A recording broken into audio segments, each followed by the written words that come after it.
Chapter 288. Before she reached the Feng Manor's gates, her family, who had heard that she had returned, were already waiting outside with joyous expressions. Feng Shao supported the old man as he waited outside. His eyes were filled with joy as he occasionally looked towards the main street and excitedly chattered. This child really is something. Even when she goes out, she acts first and reports later. These past few days, I haven't been able to sleep well. Every day, I've been worried about whether or not she would run into any danger outside. If she had brought the phone guards with her, that would have been fine, but she only brought that girl, Ling Shuang. Fortunately, she has returned safely. I can finally put down the heavy stone in my heart. TSK. You only have this bit of ambition. The old man glared at him, but his face was filled with a smile. The joy and excitement that came from the bottom of his heart infected everyone at his side, causing everyone to look forward to the eldest young Miss return. She's coming, she's coming. The eldest young Miss has returned. A servant shouted in joy, pointing at the white figure that had appeared on the main street. Because she was riding Lao Bai and was slowly approaching from a high place, everyone saw her as soon as she appeared. After everyone rejoiced, they saw that the eldest young Miss' ruined face had truly recovered its former beauty. They could not help but shout in joy. Elder Master, Master, the eldest young Miss' face has truly recovered. Ha, ha, ha, Feng girl has returned. Quickly, quickly set off the firecrackers. The old man happily shouted. Following his voice, the sound of firecrackers began to crackle in front of the Feng Manor's gates. It immediately attracted the surrounding people to gather around, and they all looked around curiously. Feng Zhou, who was riding Lao Bai, could see the joyous expressions of his family from a distance. He could not help but reveal a smile. Seeing that they were setting off firecrackers in front of the gate, a joyous and lively atmosphere immediately filled the air. Yang, who was sitting in front, saw this lively scene and leaned back slightly. Grabbing his sleeve, he was both happy and a bit timid. Sensing his uneasiness, Feng Zhou smiled and gently patted his little head. Only then did he look at the two people coming over and call out. Grandfather, father, I've returned. You child, how could you leave without discussing it with your father? Father has been worried about you all this time. It's good that you're back now. He went forward to hold Lao Bai's hand.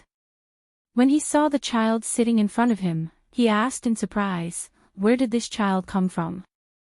Feng Zhou dismounted and carried Yang down. Why are you asking so many questions? They were still on the streets. Come on, let's go home first. The old master glared at Feng Shao and ordered his men to take the horse away. Who would have thought that the guards would not be able to drag Old White at all? Young miss, we can't drag this horse away. The guard rubbed his nose and said embarrassedly. Hearing this, Feng Zhou chuckled.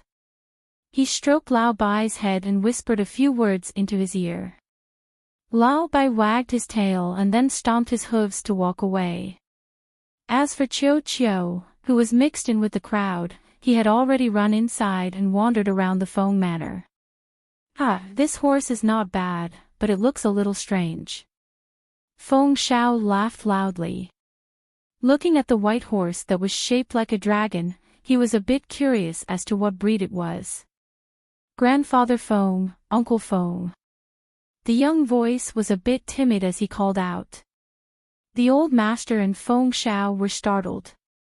Seeing the child leaning against the Feng girl's side, his clear eyes carried a trace of unease and fear. The two could not help but smile and praise him. Good child, let's go inside first.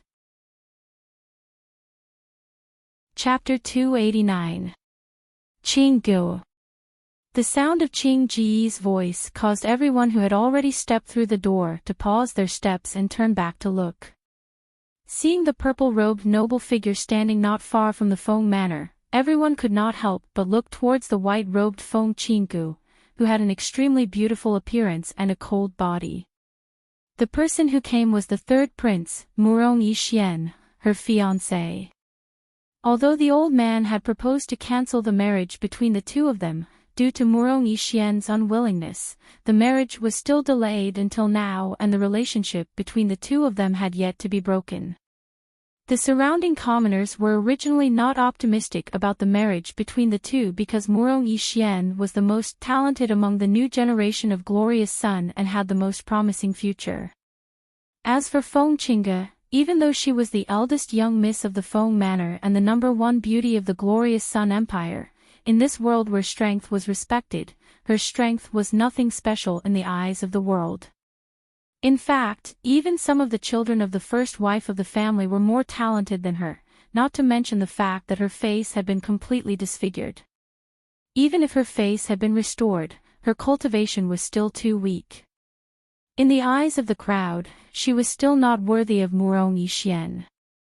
After all, the person standing next to a favored son of heaven must be a woman with first-class appearance and strength. You all go in first. She handed Yang Yang to her grandfather and let them go in first. All right, then you all go ahead and talk. If you really can't do it, then call him in. The old man said, then led Yang Yang inside. Feng Shao glanced at Murong Yixian, shook his head, sighed and also walked in. Although he was quite satisfied with Murong Yixian, unfortunately, his daughter didn't like him and he couldn't do anything about it. No matter how satisfied he was with him, everything had to be done according to his daughter's wishes. Murong Yixian walked forward and saw that the scars on her face had all disappeared. Her complexion had returned to its previous smooth and flawless appearance. Looking at such a beautiful but distant her, his heart ached slightly but a gentle smile appeared on his face. There's a tea house not far ahead. Let's go and have a drink. Fengjiu glanced at him and saw that there were many commoners watching them. He nodded and followed him to a room on the second floor of the tea house not far away. In the room, the atmosphere was slightly stiff. There was no intimacy between lovers, no shyness, and no infatuation. The two of them sat at the table and Murong Yixian poured tea for her. Looking at her indifferent and distant expression, he narrowed his eyes slightly to hide the pain in his eyes and stared at the tea in his hand. Grandfather Feng went to find my father to ask about canceling the marriage, but I didn't agree. Fengjiu picked up the teacup and took a sip. When he heard this, his eyes moved slightly. He glanced at him and said, I've already told you about the engagement. We're not suitable for each other. There's no point in dragging it out. Not suitable. He raised his eyes to look at her indifferent expression and smiled bitterly. We can be said to be childhood sweethearts. How can we not be suitable? I know you must be angry because I didn't recognize you back then. I also know that it was my fault. But Qingge, can't you give me another chance? Feng Jiu shook her head with a smile when she heard this.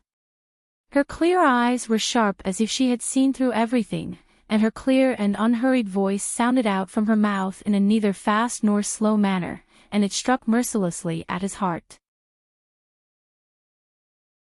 Chapter 290. Hearing this, Murong Yixian's hand trembled as he held on to the teacup. Under her gaze, he slowly lowered his gaze and his face paled slightly. Seeing his expression, she tugged at the corner of her mouth and said, Since you know, why pretend that you don't know anything? Perhaps the previous Feng Qingge had fallen in love with you, but I, Fengjiu, will not. You are like a stranger to me, so I must cancel this marriage. Fengjiu. He raised his eyes and looked at her. That's right, I'm Fengjiu. I can also be called Feng Qingge, but I'm definitely not the Feng Qingge who had fallen in love with you. Hearing this, his lips moved as if he wanted to ask something, but in the end, he did not ask anything. He brought the teacup to his lips and took a sip, calming his heart. After a long while, he said, I understand. I agree to cancel this marriage. That would be for the best. The corner of her lips curled up, revealing a smile. Seeing her face overflowing with joy, his eyes flashed and said, I want to get to know you again. Under her stunned gaze, he revealed a gentle smile. You're right. The first time we met in the restaurant, the second time we met in the Peach Blossom Cove, and the second time we met on the street, you stunned me and made my heart beat faster. I was unable to forget you, so even if the marriage is cancelled, I will still pursue you. Fengzhou shook her head and stood up, smiling. I advise you not to waste your time on me. Go and cultivate properly. After leaving behind these words, she left. She was very clear that she would not fall in love with someone like Murong Yixian. Although he was very outstanding, he was not suitable for her. Seeing her turn and leave, he did not stop her because he knew that as long as he was strong enough and outstanding enough, then there would come a day when she would be his woman. In this world where strength was respected, the strong would be respected and the weak would not be able to survive. Even if she had the foam manor behind her, this world was so big that there would come a day when she would know that only the strong could protect her. And she was right. He did need to cultivate diligently. The glorious Sun Country was only a stepping stone for him. He would not spend his entire life here. Outside, there was a wider sky for him to soar in. Feng Mannerfingzhou heard Guan Xilin's voice before he even entered the living room. Why isn't Xiaozhou back yet? That Murong Yixian is really something. It's really boring for a man to be so wishy-washy. Who said I didn't come back? She walked in with a smile. Guan Xilin, who was sitting down, greeted her happily as soon as he saw her. Xiaozhou, you're finally back. I rushed back as soon as I heard that you were back. You're about to enter the residence, how can I not come back? She said with a smile, but when she didn't see Yang Yang in the hall, she asked, Grandfather, where's Yang Yang? He's tired. I've asked the servants to take him to rest. The old man smiled and said, I've instructed the kitchen to make a few dishes that you like. Come and have a few drinks with us before returning to the courtyard to rest. When Feng Shao heard the old man's words, he frowned in disapproval and said, Father, Qing Gu just came back. She must be exhausted. If she wants to drink, let her rest first, right? Look at her. She's lost so much weight after going out. She must have suffered a lot outside and didn't rest well. Hearing this, Fengzhou smiled and said, It's fine. I won't.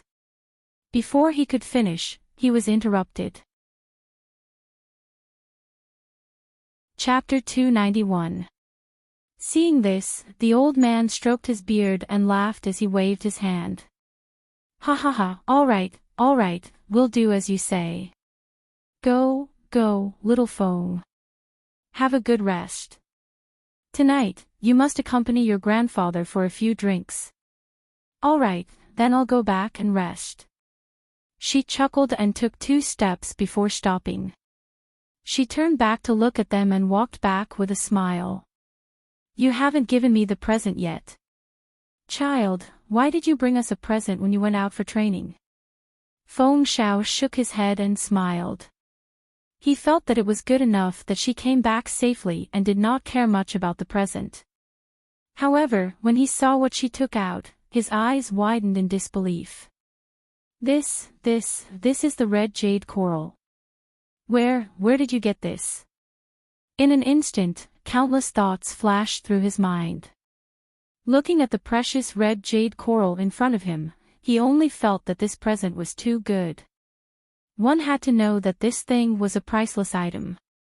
Aside from being an ornamental item, it could also be used for cultivation. Even in the imperial family, he had only seen such a small pot, but his daughter had brought back such a large pot for him. Just thinking about it made him excited. Fengzhou smiled and squinted his eyes. Father, this is for you. As he spoke, he looked at his grandfather who was smiling at the side and took out a wine gourd and handed it to him. Grandfather, this is the spiritual wine that I specially brought back for you. I've tasted it. The taste is mellow and the aftertaste is endless. Moreover, this wine gourd is a treasure that can hold 500 kilograms of wine. In the future, if you want to drink wine, you don't have to worry about not having enough. Ha ha ha ha, good, good, good. Little Feng still has my heart.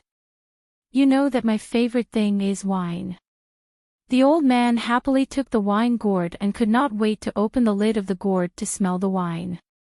He took a deep breath and closed his eyes slightly with an intoxicated expression. It's so fragrant. And it has such rich spiritual energy. Even in the entire country of Glorious Sun, you can't find such good wine. Really? Let me try a sip. When Feng Shao heard this, he went forward. Unexpectedly, the old man hugged the gourd in his arms and waved him away. Go, go, go. My good granddaughter brought this back for me. You also have that gift. Don't think about it. Fengzhou's eyes softened as she watched the two of them laughing and joking around. This kind of family was really good. It was simple and warm. Although the population was small, everyone valued kinship. She had not experienced the kinship in her previous life, but she had all of it here. Brother, this is for you. She smiled as she took out the 8 trigrams plate and handed it to him.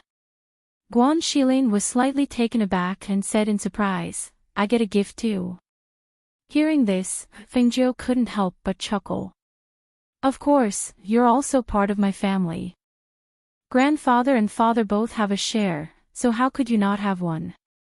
She smiled as she looked at the item in his hand. She didn't know what it was, so she said, this is an 8 trigrams plate. It's a transcendent artifact. It can be used to fly, and it can also be used to fight enemies. Hearing her words, Guan Shilin picked up the 8 trigrams plate and played with it. His face was filled with joy. Then I'll be returning to my courtyard first. She smiled as she spoke. Only then did she walk into her courtyard. When evening came, Ling Shuang and Lang Hua both returned. Dinner was being prepared in the manor. The servants coming and going busily made the entire Feng manor seem very lively.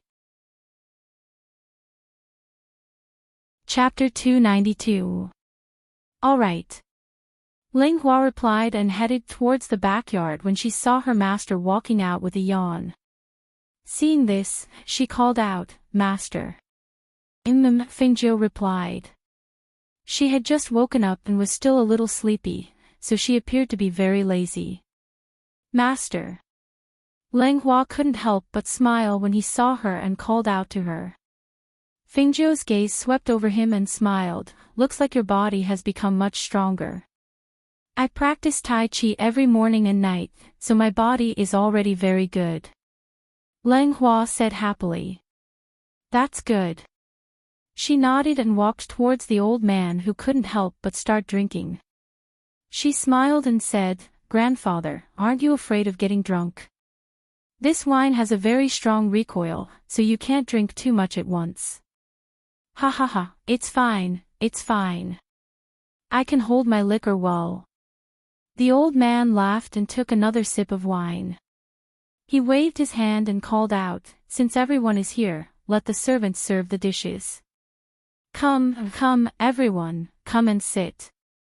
Big Sister Feng. Yang Yang ran over and hugged her leg, his face full of joy. Big Sister Feng's house is really beautiful. Uncle Feng even took Yang Yang to see the fish.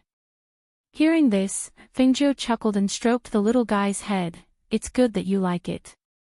You have to be obedient here, understand? Yes, yes, Yang Yang will be obedient. He nodded his head heavily and replied in a crisp voice. That night, the whole family gathered together happily, eating and chatting. It wasn't until the night gradually darkened that they all dispersed, somewhat tipsy. 2 days later the news of Murong Yixian and Feng Qingge's engagement being annulled spread throughout Yunhua City. Once the news spread, Some people rejoiced in their misfortune while others clapped their hands and cheered. It could be said that most people didn't think highly of their engagement. Now that the engagement was annulled, everyone was secretly happy. After all, from their point of view, Feng Qingge wasn't worthy of a genius like the third prince. For a man like him, the power behind the woman by his side and her own strength must be extremely outstanding. Otherwise, looks alone would be useless. Everyone felt that Feng Qingge wasn't worthy of Murong Yixian. Only the people of Feng Manor felt that Murong Yixian wasn't worthy of Feng Qingge. Thus, when the commoners outside were discussing this, the guards and servants in Feng Manor were all indignant. From their point of view, the eldest young miss was stronger than anyone else. More than anyone else. Feng Zhou, who was in the courtyard, didn't take this matter to heart. She only needed to know that the engagement was cancelled. At this time, all her thoughts were on the book in her hand. She had carefully studied it for 2 days. There were also some elixirs in her space. Now, she just needed to start learning from the simplest alchemy. If she wanted to break through to the foundation establishment stage, she needed a foundation establishment pill. It was too impractical to buy one. Not to mention that it was difficult to find a foundation establishment pill in the country of Glorious Sun. Even if there was one, she felt that it wouldn't be as reassuring as one that she refined herself. Moreover, in the book her master had given her, there was a mention of a perfect foundation. It was a foundation that was 1 in 10,000. If she could achieve a perfect foundation, then she would have a good foundation for entering the Golden Core stage or even the Nascent Soul stage. Chapter 293. Feng Xiao walked in and saw her reading in the courtyard. A loving and doting smile appeared on his dignified face. "What are you reading? Why are you reading so seriously?" "Father." She closed the book and stood up. She smiled slyly at him. "I'm just researching something new." "So mysterious." "All right, Father won't ask. I just came to see you and tell you that the small courtyard you wanted has been cleared out. Also, what are you going to do with that courtyard? Do you need to add something to it?" "No need, it's fine as long as it's empty." She smiled and said, "I'll be busy for a while. I'll have to trouble Father to take care of Yang Yang." "Don't worry. That child is very obedient. I've hired someone to teach him how to read and write. After a while, I'll teach him the horse stance to build the foundation. Let's go. Father will accompany you to see the courtyard. If there's anything you're not satisfied with, I'll have someone tear it down." "All right." She smiled and walked out with him. When the two of them walked to the rockery in the residence, they heard laughter from afar. Looking up, they saw the snow-white but chubby Lao Bai playing with several servant girls.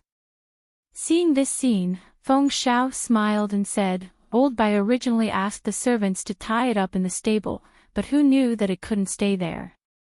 These 2 days, I asked someone to untie it and let it wander around the mansion by itself." Looking at Lao Bai, who was lying on the ground with its 4 paws in the air and allowing the maidservants to stroke its belly, he shook his head and said with a smile, "You don't say, this Lao Bai is extremely intelligent. I see that it likes to get close to the maidservants when it has nothing to do, but it also looks down on the guards. It's really strange. Even the old master said that he has never seen a dragon horse like Lao Bai." Fengjiu glanced at Lao Bai, who was lying on all fours with its belly exposed. He was speechless. Lao Bai is such a pervert. When I met him, no matter how much his previous owner tried to pull him away, he wouldn't leave. Who knew that once he met me, he would immediately come over and chase me all the way? Later, his previous owner said that he would give him to me. As the two approached, the maidservants hurriedly stood up and respectfully bowed. They called out in a low voice, "Master, Mississippi, hiss." White stood up from the ground and was about to approach Fingzhou, but he was stopped by Feng Xiao. Hey, hey, hey, you dragon horse, don't try to get close to my daughter. Fingzhou, who was standing at the back, could not help but chuckle when he saw his father's sturdy body blocking Lao Bai from approaching. Father, you should stop here. I can go to the courtyard by myself. She walked out from the back, and when she passed by Lao Bai, she glanced at the fat Lao Bai. She turned around with a smile and said, Lao Bai, don't let him eat too much. He needs to lose some weight. Don't worry about that. Leave it to me. I'll take him out for a few laps later. Feng Xiao laughed loudly and indicated for her to leave. He stayed behind and led Lao Bai to the other side. After Fingzhou arrived at the courtyard, he took out the alchemy cauldron and some elixirs that he had swindled from the Yama Lord. He wanted to start with the simplest and most common elixirs.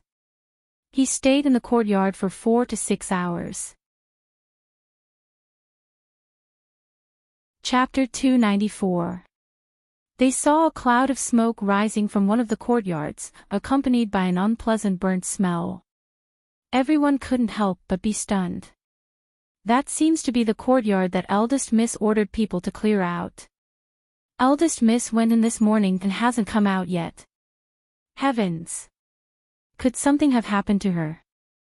Thinking of this, the maidservants and guards all ran towards the courtyard, afraid that something had happened to their eldest Mississippi. What's going on? What happened?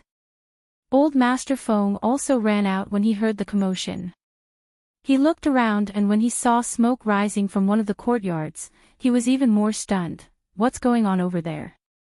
Old Master, that's the courtyard that Eldest Miss ordered people to clear out.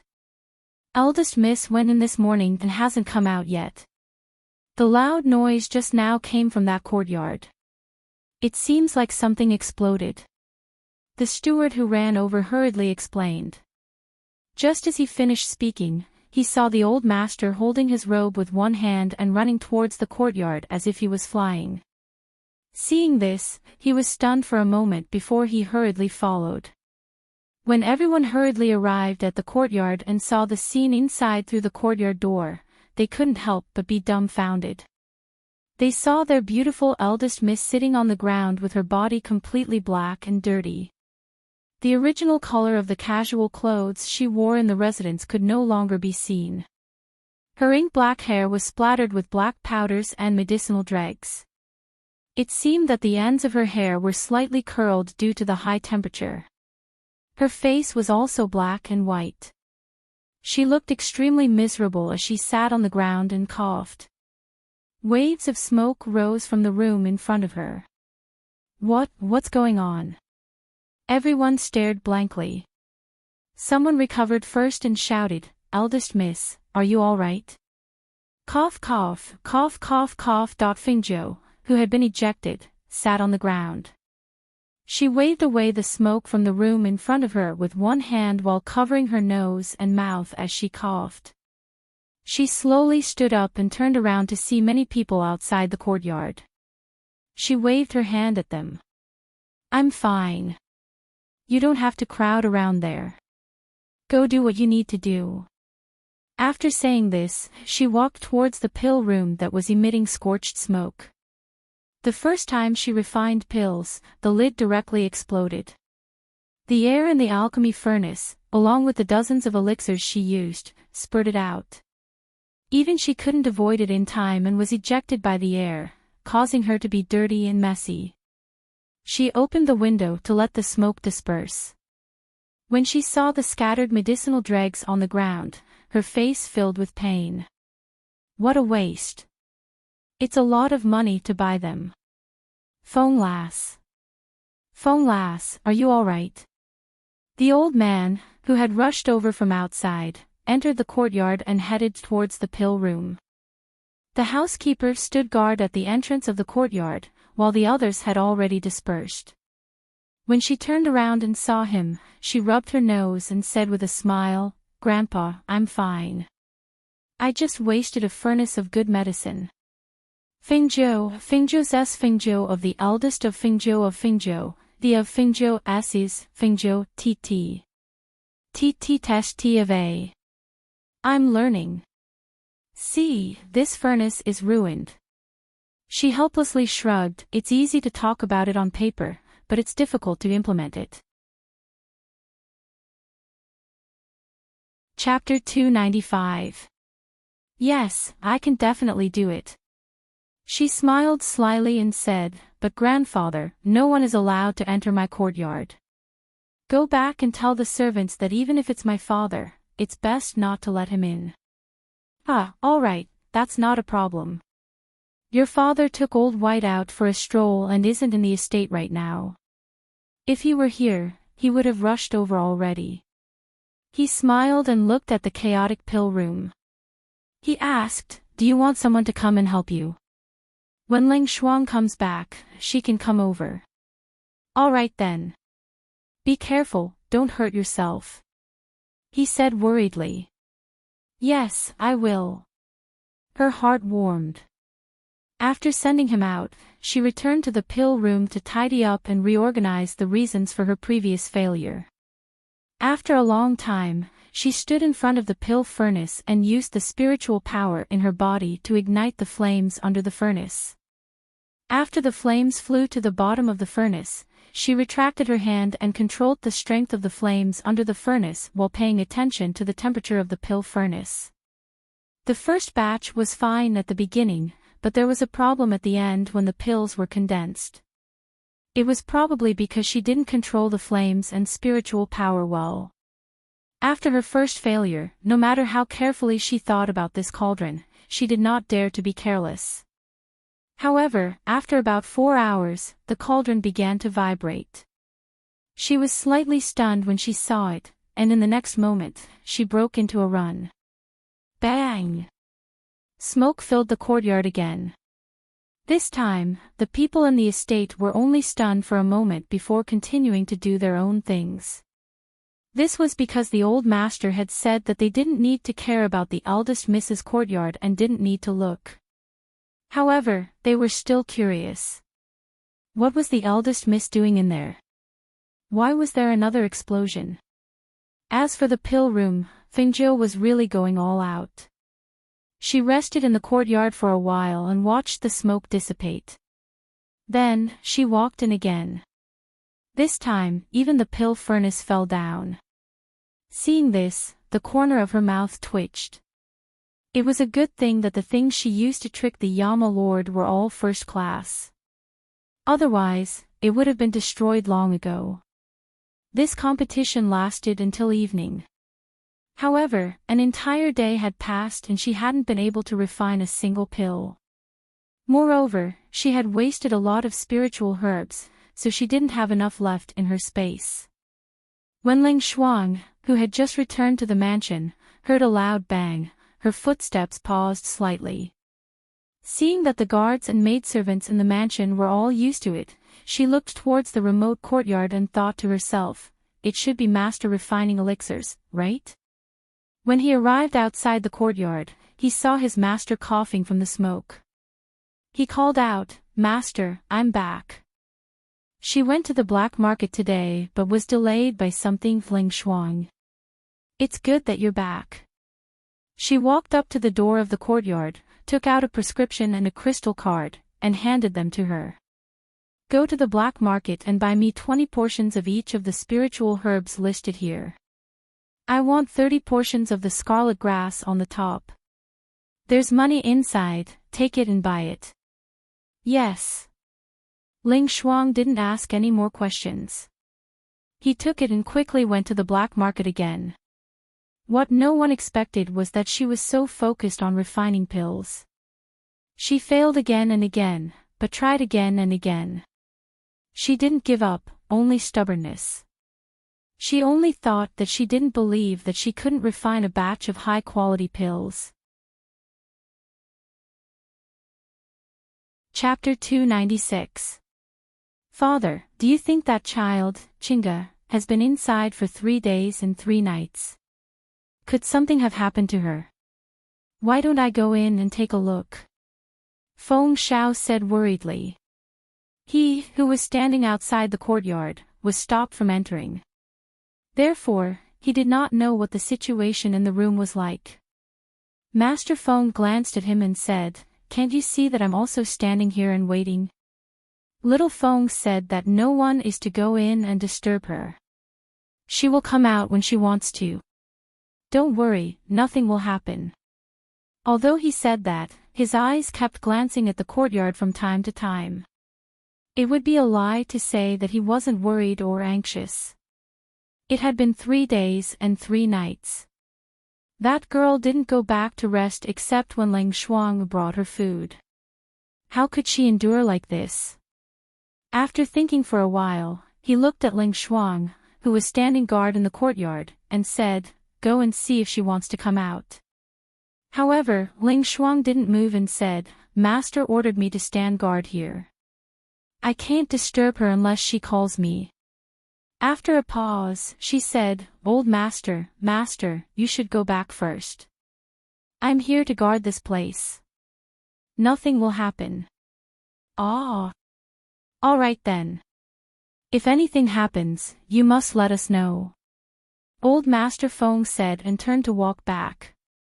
However, he saw that Feng Xiao was still standing there and said, "Let's go." "What are you standing there for? You're poor in your own home.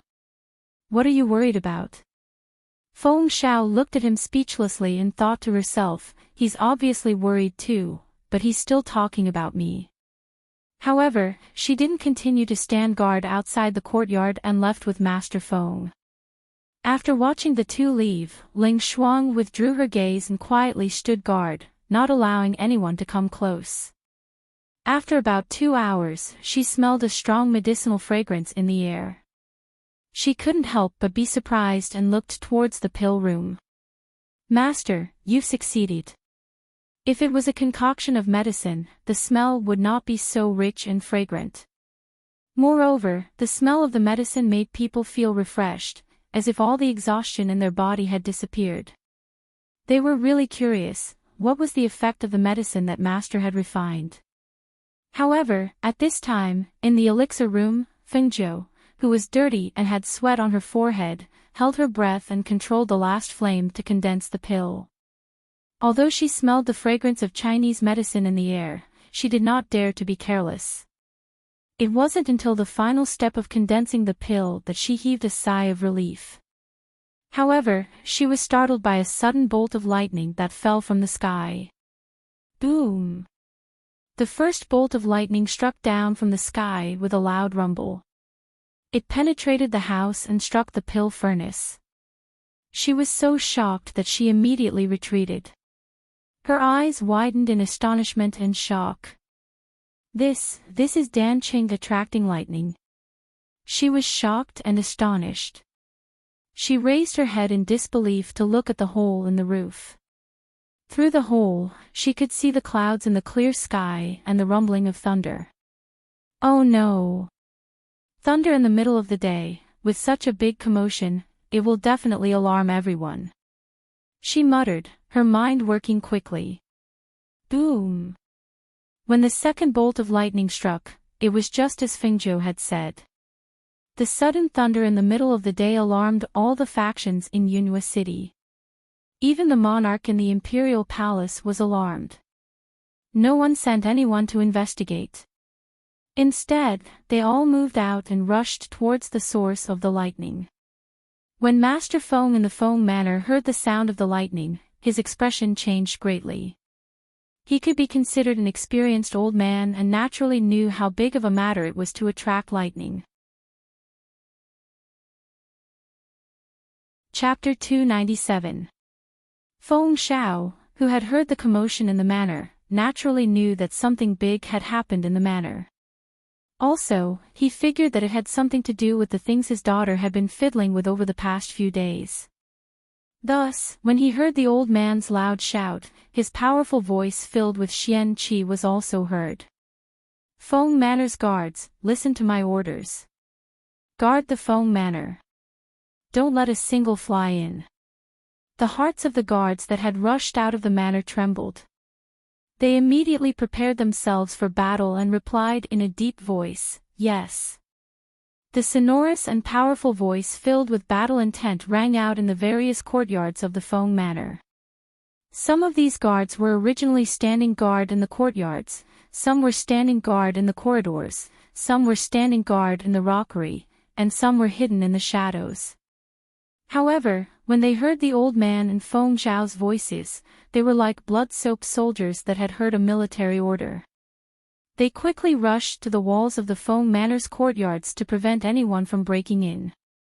The servants of the manor had been ordered by the housekeeper to stand guard in the courtyards. They looked at the dark clouds in the sky above the courtyard with shock and uncertainty, as well as the sudden clap of thunder. Their hearts were filled with shock. Thunder on a sunny day. They had actually seen such a strange thing. Also, it seemed to be related to their eldest young miss. Chiu Chiu, who had been lazily lying on the rockery and basking in the warm morning sun, could not help but sit up straight when he saw the sudden clap of thunder in the sky. His sharp and bloodthirsty eyes were filled with shock, and he immediately ran towards the courtyard. Attracting heavenly lightning in the middle of the day. What was that woman doing? Not only did Chiu Chiu run over, even old Bai, who had been trying to hide under the servant girl's skirt, raised his head slightly and glanced at the sky. He sniffed with his nose and also ran towards the courtyard. Boom! Following the third bolt of heavenly lightning, the dark clouds in the sky scattered. The Feng Manor seemed to have regained its calm in an instant, but everyone knew that a problem had arisen. That was because the people that had rushed over from all directions had arrived outside the Feng Manor's gates.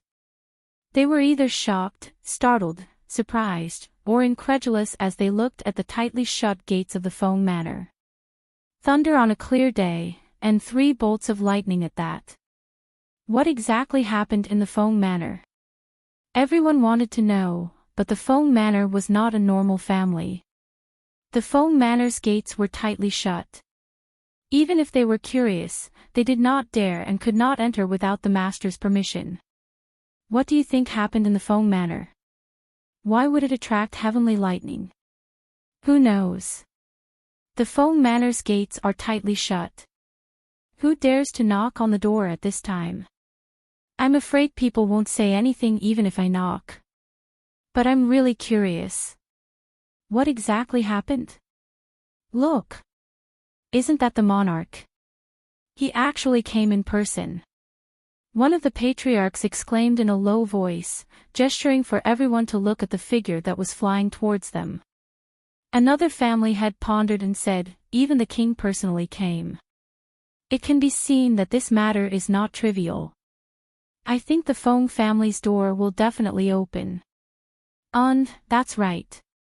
It's just that we cannot enter the Feng Manor, but the king will definitely be able to enter. In the midst of everyone's whispers, the king, Murongbo, stepped onto the roof of a restaurant, but he could only vaguely see the roof of the Feng Manor's courtyard. He could not see the situation inside, but he was certain that the 3 bolts of heavenly lightning had indeed been attracted by the Feng Manor. Chapter 298. Who is knocking on the door? A low and dignified voice came from inside the door. That was Feng Zhao's voice. It was firm and dignified. Feng Zhao, open the door. Murongbo's deep and dignified voice also came from outside. His voice carried the aura of an expert, and the tone of his voice was one of command. Hearing the voice from outside, Feng Zhao, who was holding a large blade and sitting calmly inside the door, slightly furrowed his brow. His dignified face sank, and he hesitated for a moment. His firm voice carried an apologetic tone. Country lord, please forgive this official for not being able to obey. When Murongbo heard this, his brow slightly furrowed. He was a bit angry from the humiliation. He, the dignified ruler of a country, had personally come, yet he was refused entry. Not only was Murongbo angry from the humiliation, even the people not far away who had not come forward were stunned. Who would have thought? Who would have thought that Feng Xiao would dare to refuse the country lord? Wasn't this too daring? It had to be known that the Feng manor was not the same as the other families. Aside from being the head of the Feng manor, Feng Xiao was also the mighty general of the country of Glorious Sunday. He was Murong Bo's subordinate. Refusing to obey an order could be a big or small matter. Feng Xiao. Do you know what you are saying? Murong Bo's face sank, and his voice carried a bit of coldness and anger. Just as the atmosphere outside the Feng Manor's door was tense and dangerous, Feng Jiu opened the pill furnace in the pill room. Seeing the 3 brownish-red pills inside, she revealed a happy and excited smile. She had succeeded. Without anyone to guide her, she relied on her experience and understanding of medicine. She relied on the simple steps in the book to figure out the method of refining the pills. After spending 3 days and 3 nights and wasting quite a few spirit medicines, she had finally succeeded.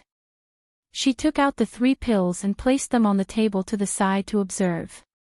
She saw that the pills were filled with spiritual energy, and 5 pill markings appeared on the small pills. They were clearly visible. It really is 5 pill markings. No wonder it could attract heavenly lightning to temper the pills. As she spoke, she was pleasantly surprised as she looked at the pill veins on the pill. He didn't expect that the first batch of pills he refined would be of such a high grade. According to the records in the book, only pills with 5 pill patterns or more could attract heavenly lightning. Not to mention that this was in the Tier 9 country of Glorious Sun. Even in the Tier 6 country of Green Ting, it was extremely difficult to find a pill with 5 patterns. This is great. After wasting so many spiritual herbs, I finally won't suffer a loss. She chuckled and took out a bottle. She put the 3 pills into 3 separate bottles and put them into her space. Then, she put away the pill furnace and walked out of the pill room. The Feng family patriarch, who was standing guard outside the courtyard, saw her come out and immediately asked, "Feng girl, have you finished concocting that pill of yours? Those 3 bolts of lightning have alarmed everyone. Even the monarch has come running. Your father is guarding the gate, but I'm afraid he won't be able to hold on for long." Hearing this, Feng Jiu's eyes flashed. He walked towards the old man and said to Ling Shuang, "Clean up the place." "Yes." Ling Shuang complied, then walked towards the pill room. "Grandfather, it's fine. There's no need to worry. With our Feng Manor's reputation, no one dares to force their way in." Chapter 299. Hearing this, the old man's eyes lit up. He was so excited that even his voice began to tremble. "I heard that only pills with 5 pill patterns or more can attract the heavenly lightning. Could it be that your pill has 5 pill patterns?" It is a 5 pill pattern fortune pill," she replied with a slight smile. Looking at the excited expression on his face, she said, "Grandfather, go ahead and take a look. I will go back to take a bath and change my clothes. Tell the servants to be strict. Even if the country's lord asks, they are not to say anything." Although the old man did not know what effects the fortune pill had, his heart was currently filled with joy. "You are correct. Based on our Feng Manor's prestige, outsiders will not dare to barge in. Even if it is the country's lord, he would not be able to lower himself to barge into an official's home. You should go change first. Grandfather will go ahead and take a look at the situation." He hurriedly said this. After adjusting his expression, he walked towards the front yard.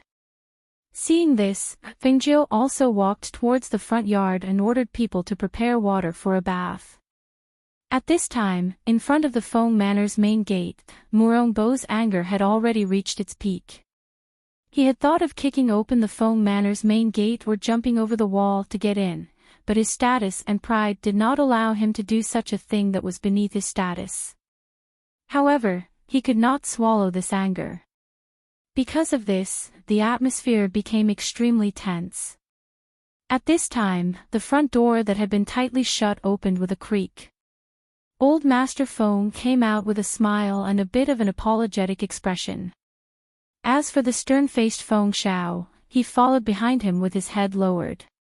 It was as if he had been scolded. "Ah!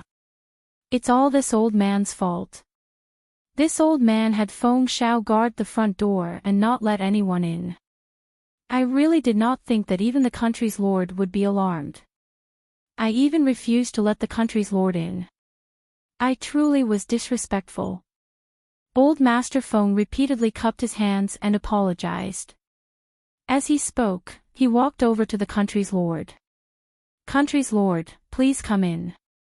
Old Master Feng gestured for him to enter and stepped to the side to allow him to enter. Murong Bo glanced at Feng Shao with a gloomy face. He flicked his sleeves and snorted heavily before walking in.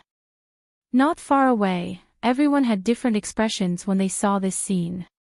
Someone rushed forward and called out to Old Master Feng, who was about to step in. "Old Master, please wait." The old man turned around and looked at the two middle-aged men behind him. Seeing that they were the two clan leaders of the big clans in Yunhua City, he smiled and asked, "What's the matter, clan leaders?" Hearing this, the two of them cursed inwardly. Isn't this asking the obvious? How could he not know what they were up to? Even though this was the case, there was not the slightest trace of a smile on his face as he said, "It's like this. We saw 3 bolts of heavenly lightning fall in the Feng Manor's courtyard. I wonder what attracted the heavenly lightning? Old Master, can you satisfy our curiosity?" Old Master Feng stopped and stroked his beard as he looked at the two. His gaze swept past the people who had not come up but were waiting for an answer. He revealed a smile. One sentence was enough to make them choke. As the saying goes, curiosity kills the cat. The two of you are not young anymore. It's best if you don't be curious about things. Seeing Old Master Feng turn and walk in, the two clan leaders' faces turned red. They silently stared at the slowly closing Feng Manor's front door for a long time. Chapter 300. But thinking about it, how could the Feng Manor's position be lower than any of the aristocratic families in Yunhua City? Thinking of the power behind the Feng Manor, the two who were originally a bit angry felt relieved. Even the king had been refused entry earlier, so what could they do? Since the king had gone in, they should know very quickly what had attracted the heavenly lightning. Thus, there was no need to rush. At this time, in the Feng Manor's main hall, the king sat in the main seat with a dark expression. Although he did not say anything, it was clear that he still had a belly full of anger. "King, please drink some tea." After the servant brought the tea and left, the old man gestured for him to sit down. As for Feng Shao, he stood at his side with his head slightly lowered. Murong Bo glanced at the two and his expression relaxed. He picked up a teacup with one hand and used the other to gently scrape the tea leaves. After taking a sip, he said in a deep voice, "Speak. What was the matter with the 3 bolts of heavenly lightning?" However, after he asked this, he was met with silence. While drinking the tea, he frowned and looked at Old Master Feng. His eyes were filled with displeasure. "What? You can't say." Old Master Feng sighed and said apologetically, "King, I really can't say this because this old man doesn't know how to say it." Hearing this, Murong Bo's originally relaxed expression sank again. His sharp and oppressive gaze swept over Old Master Feng and Feng Shao. "Could it be that you think something that could attract the heavenly lightning is a small matter? Even if martial cultivators want to attract the heavenly lightning, they can only do so when their strength reaches the level of a martial emperor. Now that the Feng Manor has attracted 3 bolts of heavenly lightning, all of Yunhua City has been alarmed. Could it be that you don't owe this lord an explanation? I wonder what kind of explanation the king wants." A gentle voice with a bit of carelessness was heard, easing the oppressive atmosphere in the hall. Murongbo looked in the direction of the voice and saw Feng Chinga, who was dressed in white, walking in with graceful steps. She had an elegant aura and a peerlessly beautiful face. It was no wonder that his most outstanding son had fallen for her. When old Master Feng saw her, he didn't say anything else. Instead, he sat there with half-closed eyes and sipped his tea. He seemed to have completely let her handle the situation. Seeing this, Feng Shao moved his lips but did not say anything. He pretended to be dead just like the old man. Feng Jiu slowly walked into the hall. When he arrived at the center of the hall, he bowed slightly and then stood there quietly looking at Murongbo, who had occupied the master's seat. Perhaps it was because they had been in power for a long time and had become accustomed to being in charge. They were accustomed to using a commanding tone to give orders, just like the 3 bolts of heavenly lightning that she had attracted. If it was anyone else, they would not dare to ask. After all, this was a matter of the Feng manor. If they did not say anything, who could do anything to them? After Murongbo heard her words, he furrowed his brow and said in a heavy voice, "What do you mean by this? This lord has come because of the 3 bolts of heavenly lightning. You just need to tell this lord the truth about the 3 bolts of heavenly lightning. What's with all this nonsense?" Chapter 301. Hearing this, Murongbo's sharp gaze coldly swept over her. Turning to look at Feng Shao, he shouted in a deep voice, "Feng Shao." This shout of Feng Shao contained the pressure of a strong person and the aura of a superior. Almost as soon as his voice came out, a profound aura visible to the naked eye filled the hall.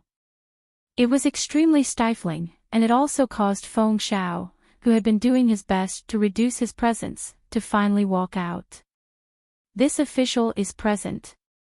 Murongbo could not get angry at old Master Feng because that was the Feng Manor's old master. Even if he was the ruler of a country, he still had to respect the teachings of his ancestors because old Master Feng was an elder from his father's generation. Even if he got angry, he could not direct it at him.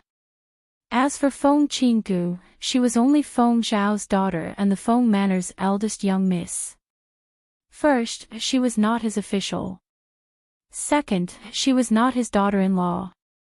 Adding on the fact that she was from the younger generation, rather than getting angry at her, it would be better to directly question Feng Shao. He glanced at Feng Shao, who was respectfully bowing, and directly asked, "What is going on with these 3 bolts of heavenly lightning?" This. Feng Shao raised his head and glanced at Murongbo. He shook his head with a blank expression. This official also does not know what is going on. He really did not know. When he had heard the heavenly lightning, he had run out of the courtyard and heard the old man's orders. How could he know what was going on with the heavenly lightning?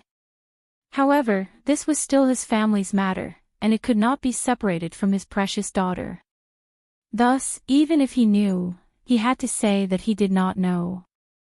When the already angry Murongbo heard this, he immediately slammed the teacup in his hand onto the table. He stood up and left with a gloomy expression without saying a single word. His sudden action caused the 3 people in the hall to be slightly surprised, but they did not say anything. They only watched him leave. "Qinggu, what exactly is going on? What exactly were you doing in that room? Why would it attract heavenly thunder?" Feng Shao asked. He had some guesses in his heart, but he wasn't sure. There were only 3 situations that could attract heavenly lightning.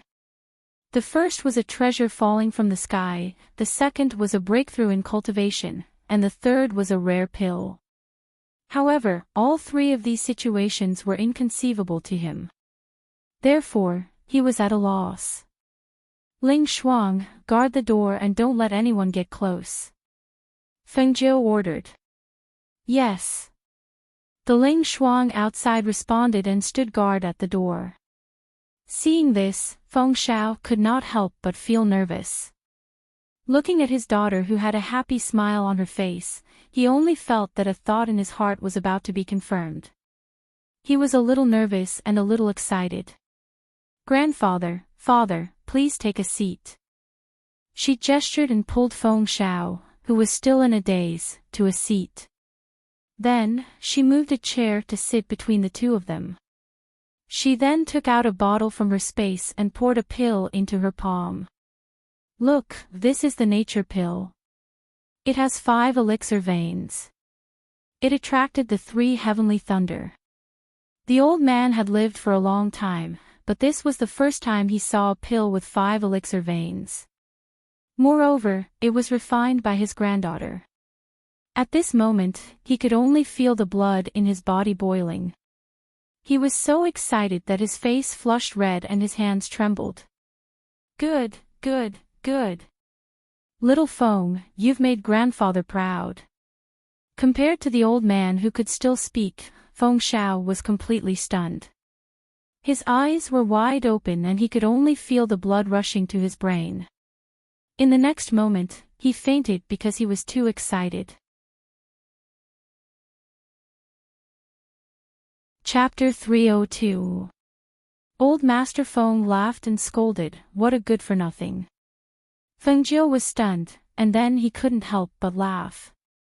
He shouted, "Ling Shuang, call 2 people in to help my father back to rest." Ling Shuang, who was outside, responded. She then called 2 guards in and helped Feng Xiao back to the courtyard. In the hall, Feng Jiu handed the bottle of fate pill to the old master.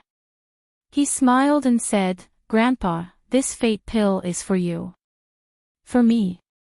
The old master was slightly stunned, and then he waved his hand. "How can this be? You haven't slept for 3 days and 3 nights because of this pill, and you must have destroyed a lot of herbs. You should keep this for yourself. I'm already so old, and this pill is useless to me." "Who said it's useless?" She smiled slyly and said, "Grandpa, you still don't know the effect of this fate pill."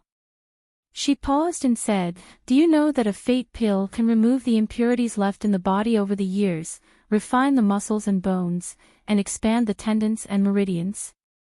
Not only that, because the impurities in the body are removed, the bones and meridians will be refined, and the speed of practice will be greatly improved within 2 months. Moreover, Grandpa is now a martial arts grandmaster at stage 8 of the initial stage of the Black Realm. If you take the fate pill, I believe you can break through the threshold of the initial stage of the martial arts grandmaster realm and enter the peak stage in 2 months." Hearing this, the old master's eyes widened in disbelief. He said in surprise, This fate pill really has such a magical effect." Of course, this little pill is made with more than a dozen precious spiritual herbs, and it's a pill with 5 elixir veins. Of course it has such an effect. She smiled and put the bottle in his hand. She said, "Besides, if you don't believe me, why don't you try it? But you worked so hard to refine this one. If you give it to Grandpa, won't it be?" Hearing this, she moved closer to him and mysteriously said, "Grandpa, I'll tell you a secret. I've refined 3 pills. When I get back, I'll give one to Father. The remaining one will be auctioned off in the black market. When the time comes, I'll buy more spiritual herbs and refine more pills." Hearing this, the old man smiled happily and replied, Okay. Grandpa will accept it." Looking at his granddaughter who was getting more and more capable, he said with gratification, "Little Feng, you're getting more and more amazing. If people knew that she could actually refine a revival pill with 5 pill veins, it would definitely cause 1,000 ripples." She was still so young and didn't know the dangers of the world. If someone with ulterior motives found out and wanted to kill her in the cradle, then, thinking of this, the smile on his face disappeared. He said seriously, "Little Feng, you should know that hiding your strength is better to protect yourself than showing off. You can only trust some of the people you meet. You're still young and already have the reputation of the ghost doctor. If you take out this fate pill with 5 spiritual breaths, it's hard to guarantee that the power behind the black market won't have any evil intentions. Therefore, I suggest that you don't show this fate pill to the world. If you really want to show it, you can't do it in a small 9th-class country like Yaori. Otherwise, I'm afraid that once this pill appears, trouble will follow. Chapter 303. How could the old man not understand the hidden meaning behind her words? Ha! Since ancient times, what the emperor dislikes the most are officials whose achievements overshadow the emperor's. Moreover, it's a power like our Feng manor. After today's matter, I fear that our Feng family will not be the slightest bit dissatisfied with the emperor. This sort of blatant disregard of the emperor's orders had definitely left a thorn in Murongbo's heart. However, there was nothing they could do about today's matter. If they reported the truth and let him know that the phone girl was the ghost doctor and was also a pill refiner, perhaps the phone girl would definitely be controlled by Murongbo and become the imperial family's pill refiner. After all, as the head of a clan, he was very clear that for those in power, if they knew that such a pill refiner existed, they would definitely pull her into their clan and work for them. The tallest tree in the forest would be destroyed by the wind. It was because he deeply understood this principle that when he saw the 3 bolts of lightning, he ordered Feng Xiao to guard the gate. Whoever dared to force their way in was to be killed without mercy. This was because he was very clear that if others knew that his granddaughter could refine pills, even the Feng family would not be able to protect her. It was also because of this that when he found out about her outstanding talent, he only wanted to think of a way to hide this shocking talent of hers. Before she became strong enough, they would do their best to protect her, so that she could conserve her energy and be in the best condition for the day when she shone brightly. And as they had guessed, Murongbo, who had returned to the palace, could not hide the anger in his heart. With a wave of his hand, he swept the things on the table to the ground. With a gloomy expression, he sat down. A murderous intent flashed through his cold eyes. It was so fast that no one could detect it. What exactly was the Feng manor hiding? There were only a few possibilities that could attract 3 bolts of lightning, but no matter which one it was, he could not accept it. The current Feng manor's power was already too great, especially the Feng guards. They were already more than enough to surpass the imperial family's imperial guards. This sort of power, if used well, would be a sharp sword against the enemy. If used poorly, the sharp blade would be directed at him.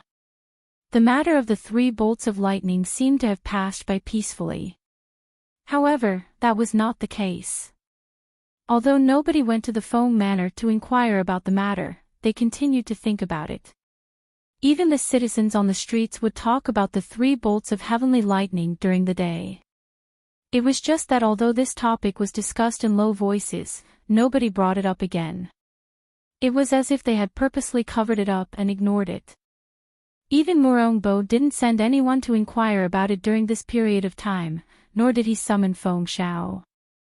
As for Murong Yixian, he had been cultivating in seclusion ever since his engagement with Feng Jiu was annulled, so he didn't hear about this matter. This, Murongbo. Chapter 304. When Feng Xiao rushed to the imperial palace, he was stopped before he could even enter the imperial palace. General Feng, the monarch has given orders. The imperial edict will be sent to the Feng manor in a moment. General Feng, please return. 8 imperial guards blocked Feng Xiao's steps, not allowing him to enter the imperial palace. Bullshit. Anger attacked his heart and he even cursed. His imposing tiger eyes angrily glared at the 8 imperial guards blocking his way. He shouted in a deep voice, "Get out of my way. I want to enter the imperial palace to see the monarch." The 8 people couldn't help but smile bitterly and say, "General Feng, please don't make things difficult for us." The monarch ordered us to wait here for General Feng because he doesn't want to see you. If you force your way in, I'm afraid that our heads will roll in the end. With their strength, it was impossible for them to stop Feng Xiao. However, the monarch had ordered them to guard this place and not let Feng Xiao enter because of this. If they let Feng Xiao in, they would have to pay with their lives. Damn it! Feng Xiao was furious. Seeing that the imperial palace was right in front of him but he couldn't enter, this kind of grievance made him want to curse. Just as he was about to turn around and return to the manor, he saw a figure walk out from inside. He immediately shouted, "Third Prince!" Murong Yixian was deep in thought when he suddenly heard Feng Xiao's voice. He raised his head and walked towards him with large strides. "Uncle Xiao, do you want to enter the imperial palace to see my lord father?" "I want to enter, but I can't." He glanced at the 8 people. Seeing this, the 8 people all lowered their heads. Murong Yixian glanced at the 8 generals and said to Feng Xiao, "Uncle Xiao, let's find a place to talk." "That's fine." Seeing that he couldn't enter the imperial palace, he could only try to get information from Murong Yixian. What did the monarch mean by this? He originally wanted to find a restaurant nearby but felt that it was inappropriate. Thus, he went to the Feng Manor in the end. In the Feng Manor's main hall, without waiting for Feng Xiao to speak, Murong Yixian asked, "Uncle Xiao, is Qinggu home?" "Does she know about this?" "She's not home. She went out and hasn't returned yet." It was because his precious daughter was not home, and the father and son were both in seclusion. That was why he was the only one guarding the Feng Manor. Now that something like this had happened, neither of them knew about it. Initially, he wanted to get to the bottom of this matter before they found out about it. Who knew that he couldn't even meet the monarch? Thinking of this, his stomach was filled with anger again. "What's going on with your father? How can you make such a decision on your own without asking us? If Qingge finds out about this, I don't know what will happen. He's just messing around." Murong Yixian pursed his lips and said, "After I heard the news, I immediately went to the palace to try and stop it. However, I saw that my father seemed to have made up his mind. I'm afraid there's no turning back. Otherwise, he wouldn't refuse to see you. We will never agree to this." Feng Xiao stood up and said to Murong Yixian, "Since I can't meet the monarch, I'll have to ask Third Prince to pass on the message. Our Feng family only has one child, Qinggu. How can we agree to this?" Murong Yixian was deep in thought. Just as he was about to speak, he heard the voice of an imperial decree come from outside. "The imperial decree has arrived. Feng Qinggu, receive the decree." Chapter 305. Hearing this, the middle-aged prime minister chuckled, "General Feng, why are you so angry? You have to know that this is a good thing that many people can't even wait for. That Enchanting kingdom is a 6th-tier kingdom. To be able to have a marriage relationship with them is a good fortune that some people can't cultivate for several lifetimes. Moreover, the one who sent people to propose marriage is His Highness the Crown Prince of Enchanting Kingdom. That is the future king of Enchanting Kingdom. Even if it is only to be his concubine, it is still a supreme honor." Bullshit. My, Feng Zhao's, beloved daughter is going to be someone's concubine. Or is it a supreme honor? Since it is such a good thing, why don't you send your daughter over? Feng Xiao exploded in anger. As he was standing in front of the Prime Minister, he directly sprayed saliva on the Prime Minister's face, causing the Prime Minister's face to turn green and red. The Prime Minister wiped his face and wiped away the saliva that had splashed on his face. He secretly cursed, "This Feng Xiao is a complete boorish man." He was secretly angry, but he also remembered the mission of this trip. Thus, he sternly said, "This marriage is not only a matter of your Feng family, it is related to the relationship between the two kingdoms. You have to know that Enchanting Kingdom is a 6th-tier mid-tier kingdom. Its military strength is not comparable to 10 glorious Sun Kingdoms. If there is any mishap in this marriage, do you know that our glorious Sun Kingdom will be consigned to eternal damnation at any time? Then there is no reason to send my daughter to be someone's concubine. Moreover, I have already promised to let her decide on her marriage. No one can interfere.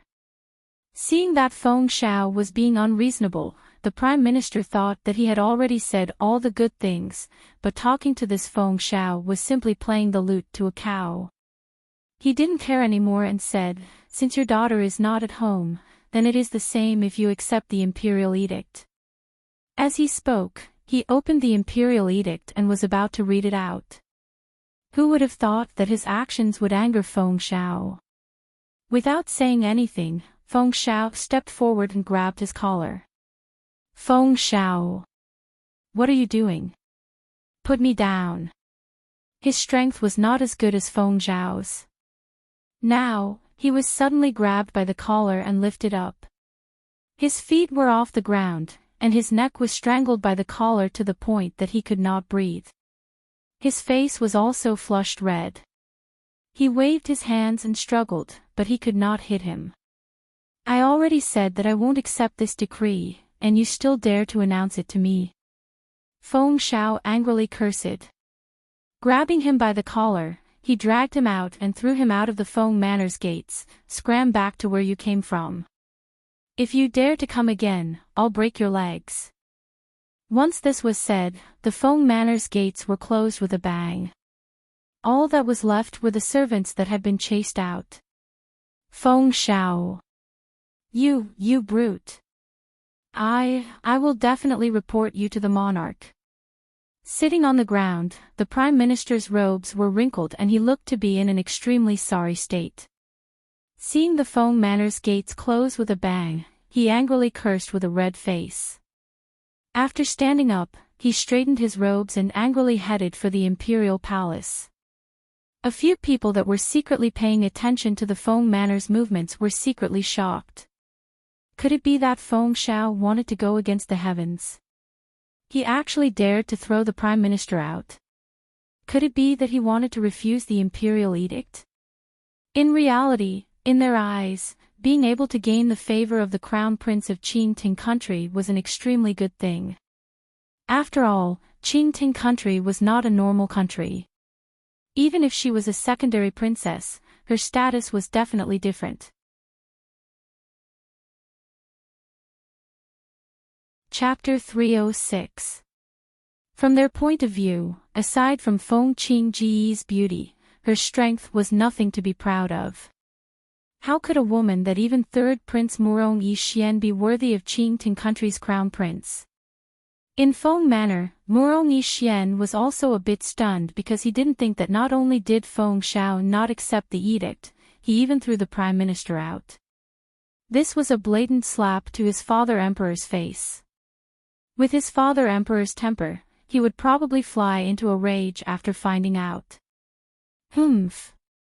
What great glory! My Feng family doesn't need this glory. Feng Xiao angrily returned to the hole. Seeing that Murong Yixian was still standing in the courtyard, he said, "Third Prince, you should also return. Steward, see the guest out." Perhaps it was because Murong Bo's actions made him angry, so he even felt that Murong Yixian was an eyesore. "Uncle Xiao, wait a moment." Murong Yixian stopped him as he was about to leave and said, "Uncle Xiao, my father Emperor is the ruler of a country. Your actions today are really inappropriate." "My actions are inappropriate, but is your father Emperor's actions correct? My Feng family has protected Yaori country for generations. Now, my Feng Manor only has Qinggu as the apple of my eye. He actually didn't even ask for our opinion and directly agreed to this marriage, sending my daughter to be someone's secondary princess." Listen carefully, a secondary princess. Who wants to be here? Murong Yixian also didn't feel good and said, I think Father Emperor's actions can't be helped. After all, Qingting country is a 6th-tier country. If they put pressure on us, our Yaori country can't withstand it. Alright, you don't need to say any more. In any case, I won't send my daughter to be someone's secondary princess. He waved his hand and didn't listen to him anymore as he walked away. Third prince, please. The steward waiting at the side bowed and gestured for him to leave. Seeing this, Murong Yixian walked out. When he left the hall, his footsteps paused and he turned to ask the steward, "Did your eldest miss say where she went? When will she return?" The steward smiled and said apologetically, "We servants don't know this." Hearing this, Murong Yixian didn't ask any more and walked out of Feng Manor's door. In the Imperial Palace Bang. After listening to the Prime Minister's report, Murong Bo slammed his hand heavily on the table. He stood up angrily and shouted, "Men! Capture Feng Shao and throw him into the prison." The Prime Minister, who was standing at the side, heard this and quickly stopped him. "Your Majesty, please calm down. This is absolutely impossible. This Feng Shao is too presumptuous. If I don't teach him a lesson, he will forget that he is still my subject." Murong Bo's face was full of anger as he said in a deep voice, he openly disobeyed orders and refused to accept the imperial edict. Just this alone is enough to punish him for the crime of disrespect. The Prime Minister sighed and said, "But my lord, this Feng Shao is not a normal person. The entire Feng family is guarded by him. If he is caught and thrown into the imperial prison, it will definitely cause a disturbance in the Feng Manor's power. This really cannot be done. Are we going to let him off so easily? Not bickering with him. Then where will this lord's face go?" The anger in his heart was hard to quell.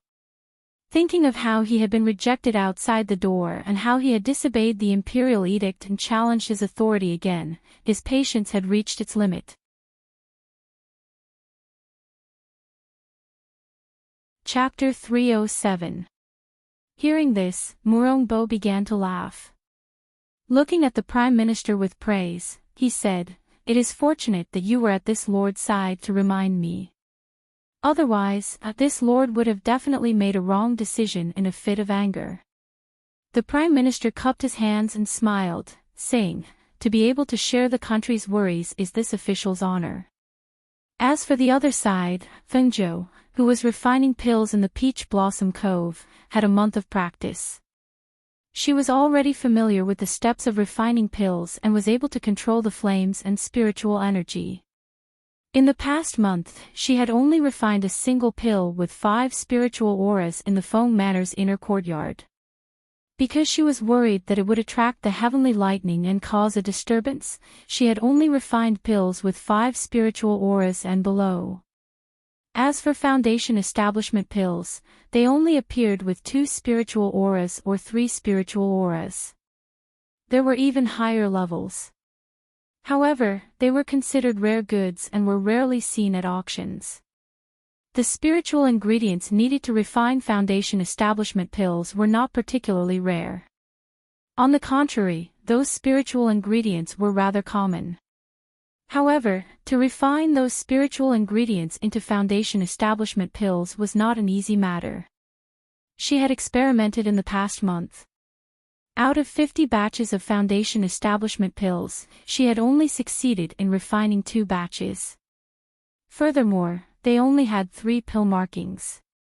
3 pill markings was not something she could use as she was preparing for a perfect foundation establishment pill. The lower the pill markings, the more poison there would be, and the medicinal effects would not be too strong. Thus, she needed foundation establishment pills with 5 pill markings or higher.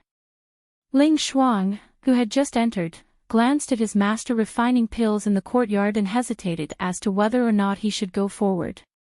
Putting away the blood-clotting pills he had refined into a bottle, Feng Zhou did not raise her head and asked, "What is it? Is something the matter?" As she spoke, she placed the spiritual ingredients on the table into her space. She then put away the pill furnace. Master, a piece of news has come from the city. She walked forward and said. What news? Is it related to me? Fengjiu raised her head and asked Ling Shuang. If it was not related to her, she figured that Ling Shuang would not be so hesitant.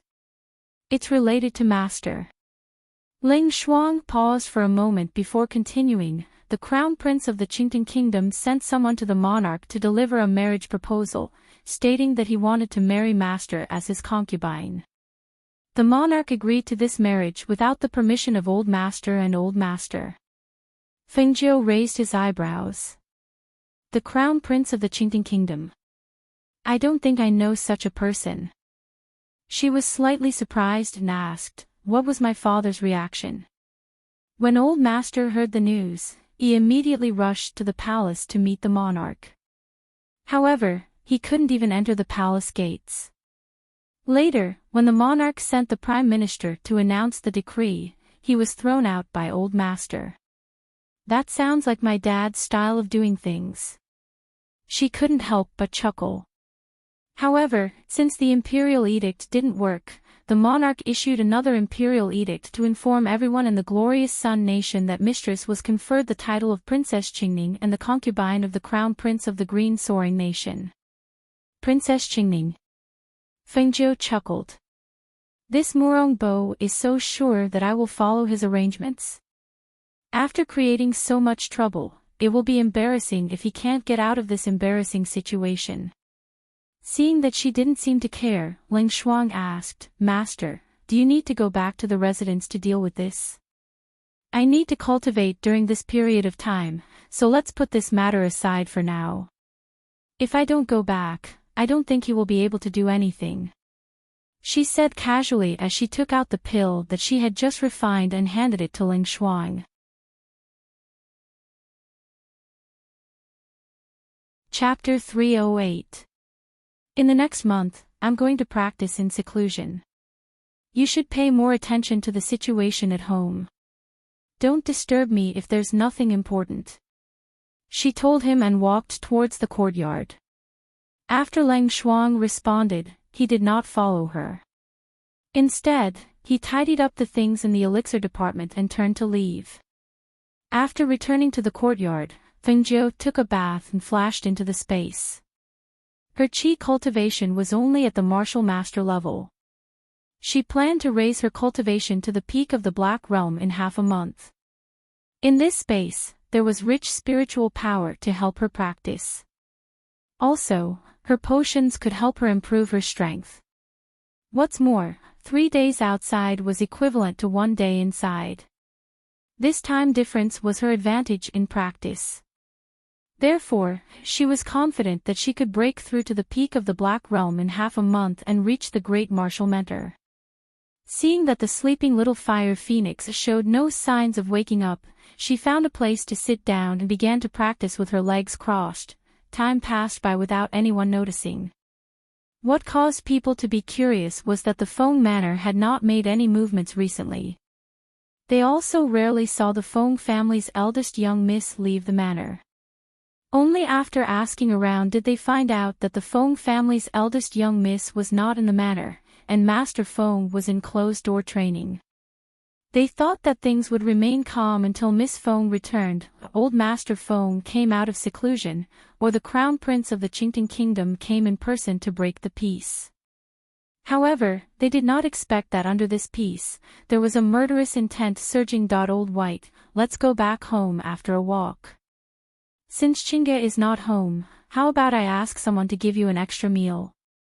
On the mountain road, Feng Xiao, dressed in casual clothes, rode on Old White's back and took him for a walk.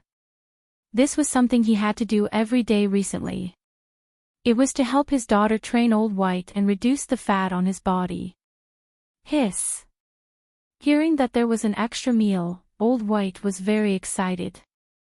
His ponytail swung and even his rump shook, as if to tell him that this was a good idea and that he liked it. Ha ha ha. Okay, don't move around so that I don't fall off. Feng Xiao laughed heartily as he wrapped his legs around White's abdomen. He patted his head and said, "Actually, you have become much stronger these days. But even so, you can't cheat. You have to know that perseverance is the most important thing." Pfft. White exhaled 2 puffs of air from his nostrils, then stomped his hooves and slowly walked forward. Suddenly, the trees on both sides of the mountain path swayed without any wind, and the lush leaves rustled. This made White, who was originally walking forward, stop in his tracks. He looked around left and right, and with a hiss, he turned around and was about to walk back. Feng Shao also noticed that something was not quite right. His originally relaxed face darkened at this moment. His sharp gaze swept around the surroundings as he said in a deep voice, "Which friend has come? Why don't you come out and meet us?" As soon as he spoke, the surroundings became still, and it was as if even the wind had become still. However, in the next moment, a sharp arrow shot out from the lush trees with a swish, and it shot towards Feng Shao, who was riding on Senior White's back with a fierce and murderous aura. Pfft. Feng Shao narrowed his eyes and dodged the sharp arrow.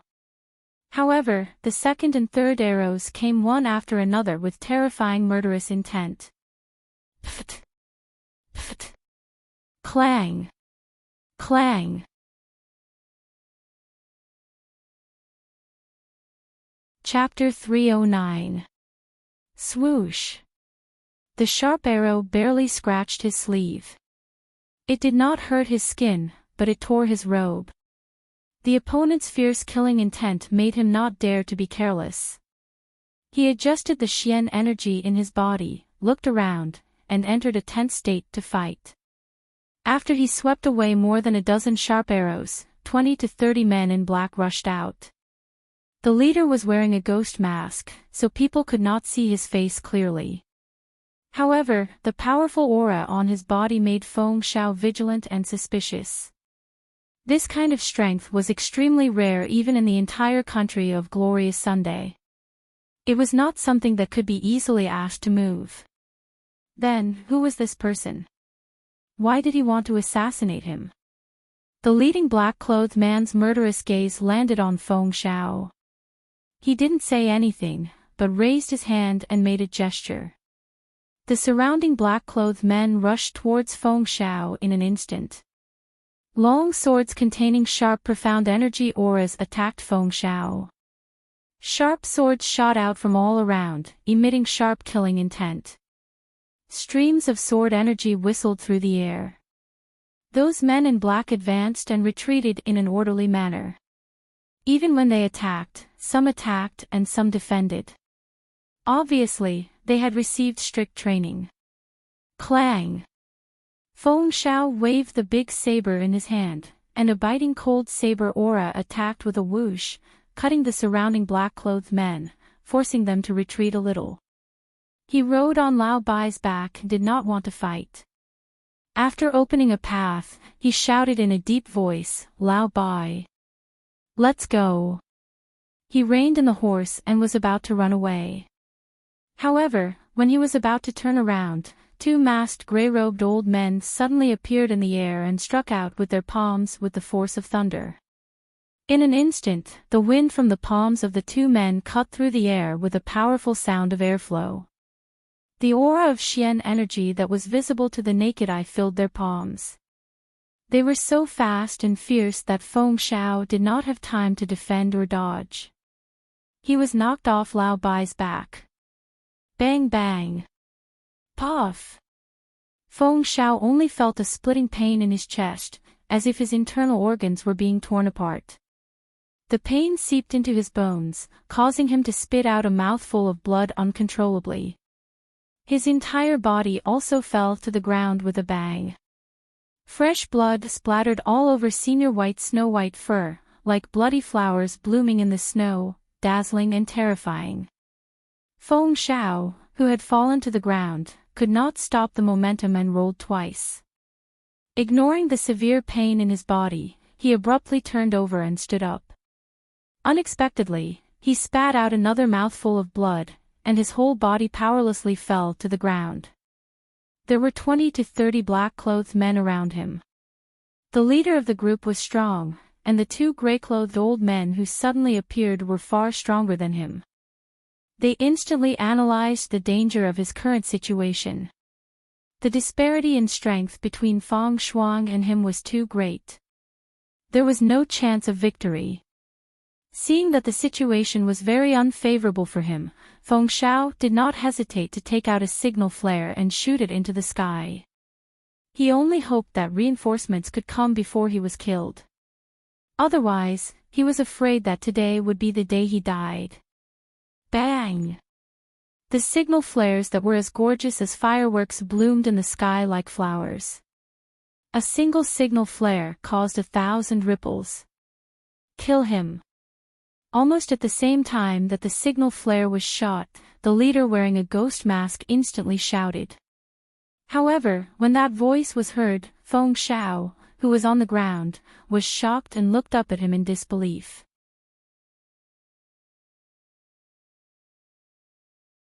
Chapter 310. At that moment, the people that saw the signal in the sky that clearly formed the character Feng were all shocked. That's the Feng Manor's signal. Could it be that something happened? That place seems to be near Liang Mountain. Ah! Someone exclaimed, something must have happened to General Feng. Recently, he has been riding that strange white horse to the side of the mountain to train that fat horse. Once this was said, quite a few cultivators began to rush towards Liang Mountain. To them, Feng Shao was the country's general. He was even more straightforward and righteous. If they did not know, it would have been fine, but if they knew, they would definitely help if they could. At the same time, when the people of the Feng Manor saw the signal, their hearts sank. They gathered their men and quickly rushed towards the signal. No one understood the meaning of the signal better than them. The Feng Manor had many kinds of signals, and the one that appeared in the sky was an emergency signal for help. How serious of a situation would the family head need to use this signal for help? The hearts of the Feng Manor's guards were heavy. At the same time that they rushed to help, the housekeeper rushed to the place where the old master was in seclusion. Seeing the fatal danger coming towards him, Feng Shao, who could not even stand up, could not even talk about dodging or blocking. When he moved, his internal organs felt as if they were falling apart. The pain made it difficult for him to even breathe. With the danger approaching and the reinforcements not yet arriving, he could not help but feel a trace of sadness. However, in the next instant, his fighting spirit was ignited once again. Hiss. Old White, who was to the side, neighed and immediately appeared in front of him to protect him. When the two old men attacked, he suddenly raised his hind legs and kicked. Using both legs, he kicked one of the old men away. On!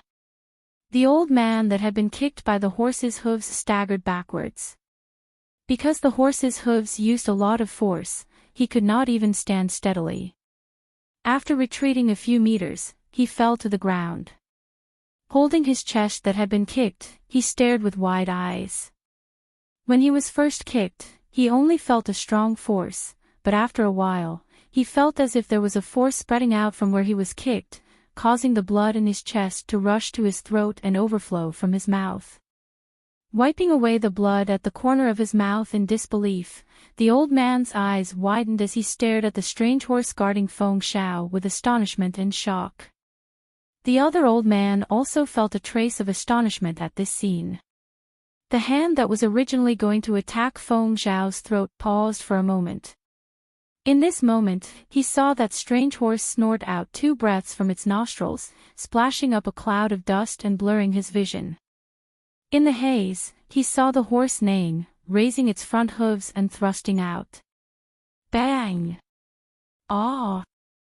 There was a hint of pain in his cries. That old man's fall was even more serious than the previous one. His entire body flew out and smashed into the ground. He even spat out a mouthful of blood, dyeing his own clothes red. Pfft! Seeing this shocking scene, not only was Feng Shao, who had thought that he was going to die for sure, stunned, but the group of men in black and their leader were also stunned. What kind of cultivation did those two old men have? They were strong cultivators at the peak of martial great master. They had actually been sent flying by a strange horse.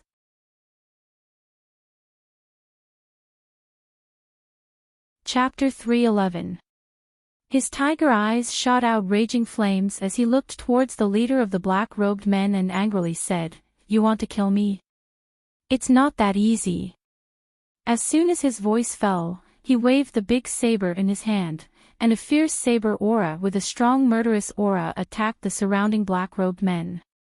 The saber aura whistled through the air, and cut some of the black-robed men who couldn't dodge in time, and broke up their defensive formation.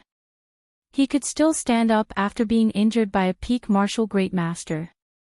When the leader of the masked men saw this scene, his eyes slightly widened. Thinking of the thing he drank earlier, could it be medicine? Thinking of this, his heart shook. He didn't even have time to think about where the medicine came from. Instead, he immediately lowered his voice and sternly shouted, giving the order to kill.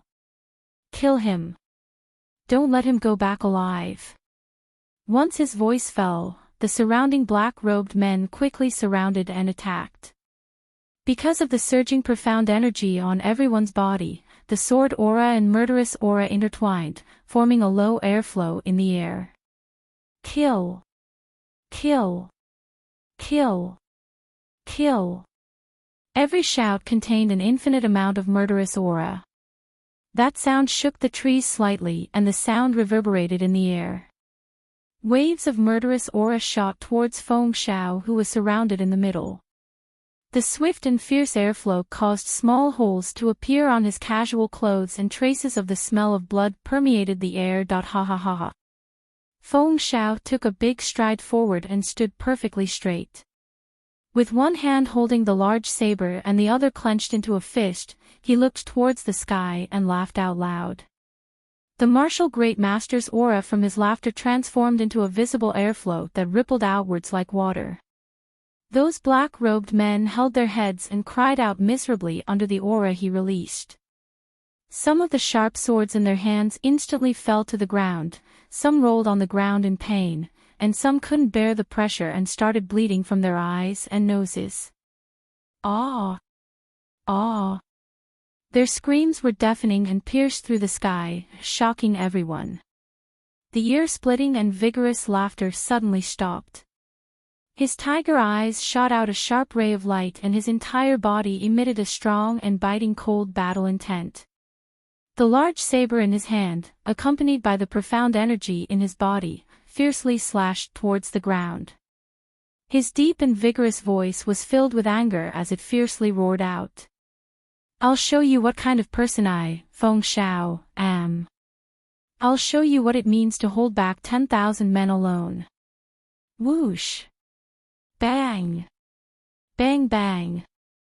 The saber that landed on the ground seemed to cut through the air, making a sharp sound of airflow.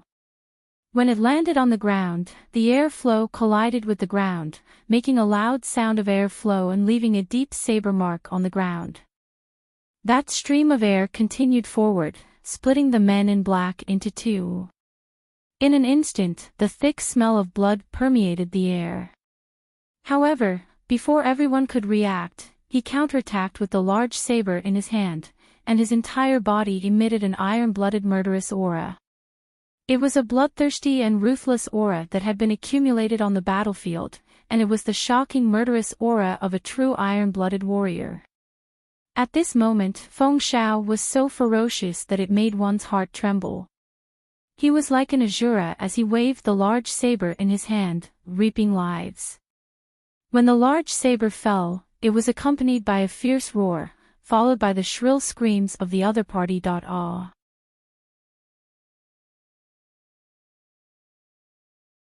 Chapter 3:12. Because of his bloodthirsty savagery, because of his biting cold battle intent, those black-clothed men could not help but swallow their saliva and retreat. Their hearts were filled with fear and cowardice, and they did not even dare to accept the challenge.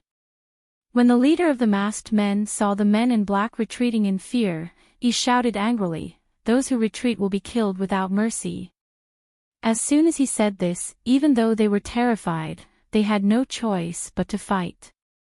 Everyone clenched the sharp swords in their hands and shouted loudly to boost their courage.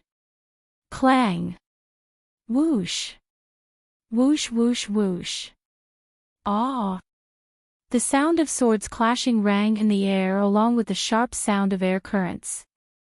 Sharp and mournful screams pierced through the air, startling the birds in the trees on both sides of the mountain path and causing them to flap their wings and fly high. As the broadsword fell, blood splashed out and dyed the ground red.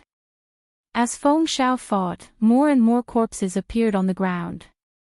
Some of them were headless, and some were chopped in half.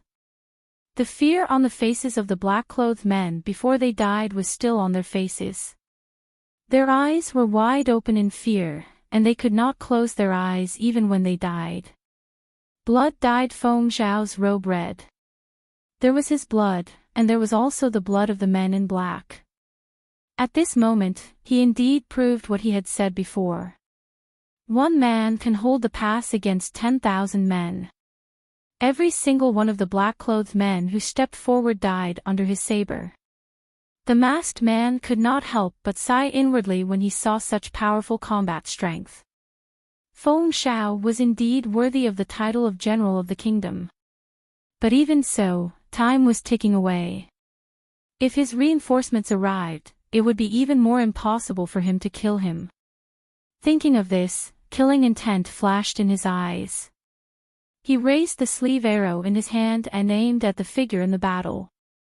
Whoosh! The first arrow was shot and missed. Whoosh!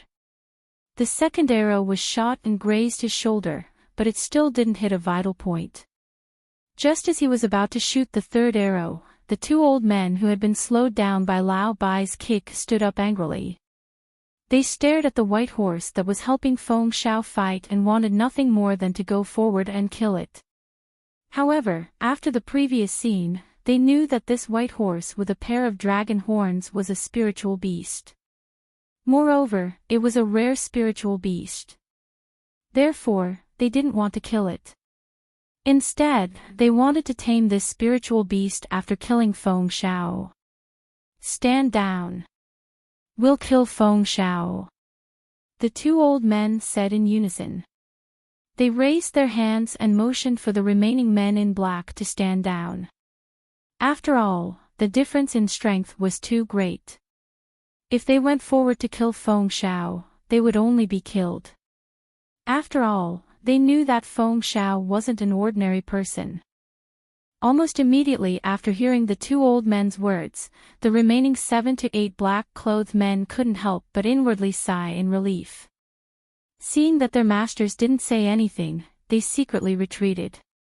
Feng Shao's fighting strength was too terrifying. They had arrived with 30 people, but now, only a few of them were left. If they continued to fight, they would undoubtedly die here. Feng Shao, who was covered in blood, turned around and swept his sharp gaze across the masked man. His gaze then landed on the two old men. To be honest, he wasn't confident that he could deal with two peak martial great masters. But he could stall for time. As long as he could stall for time until reinforcements arrive, he would have a chance to live. Do you want to stall for time until reinforcements arrive? Hee, let me tell you, you don't have a chance.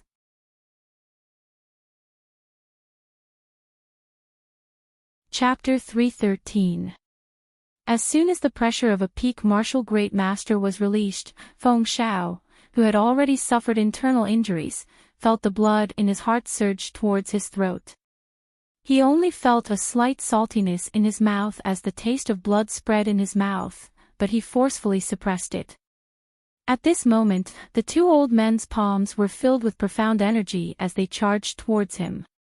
The speed of a peak martial great master had been raised to the highest point. It was so fast that he could not even see how they had attacked before he was sent flying. Bang! Bang! Two heavy blows landed on his chest. One of them had used a fish to strike him while the other had used a palm to strike him. Both attacks contained a powerful profound energy aura that was fatal and ruthless. Pfft!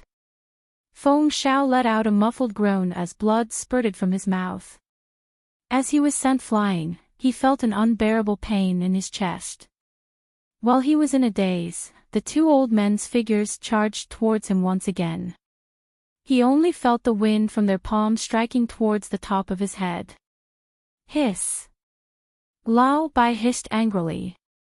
When he saw one of the old men's palms striking towards Feng Xiao's head, he charged forward and fiercely collided with the old man, sending him flying. Damn it! The old man's palm was not able to land in time and his entire body was sent flying. The horse's strength was so strong that even a martial great master could not withstand Lao Bai's full force charge. His entire body rolled miserably on the ground and fell flat on his back. Bastard! When the other old man saw that the horse had ruined his plans again, he cursed angrily. He kicked a long sword from the ground and held it in his hand. He injected profound energy into it and slashed it towards Lao Bai. Originally, he did not intend to kill it, but it had ruined their plans again and again, so he could not let it live. Pfft! Lao Bai exhaled 2 breaths from his nostrils as if he was mocking the old man for overestimating himself. He turned around and swung his tail at the old man. Pfft! With a puff, a yellowish-brown smoke was released from its buttocks. The yellowish-brown smoke was like a poisonous fog and was extremely smelly. However, just like that, it sprayed onto the old man's face without any warning. It also swung its ponytail and slapped him, causing him to choke and faint.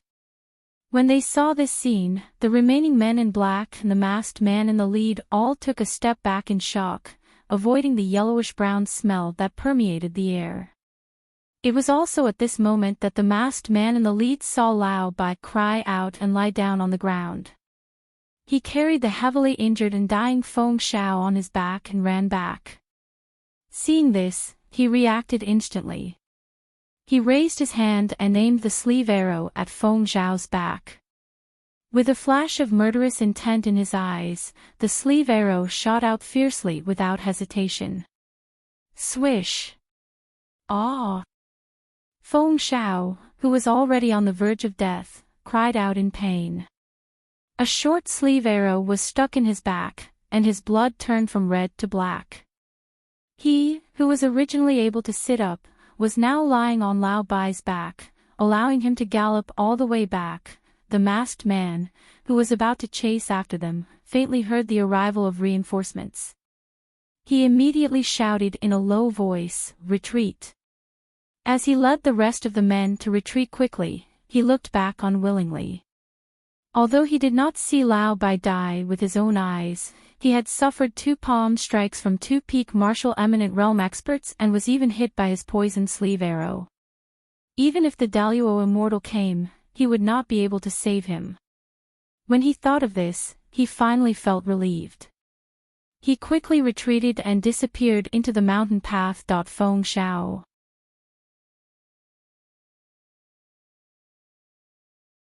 Chapter 314.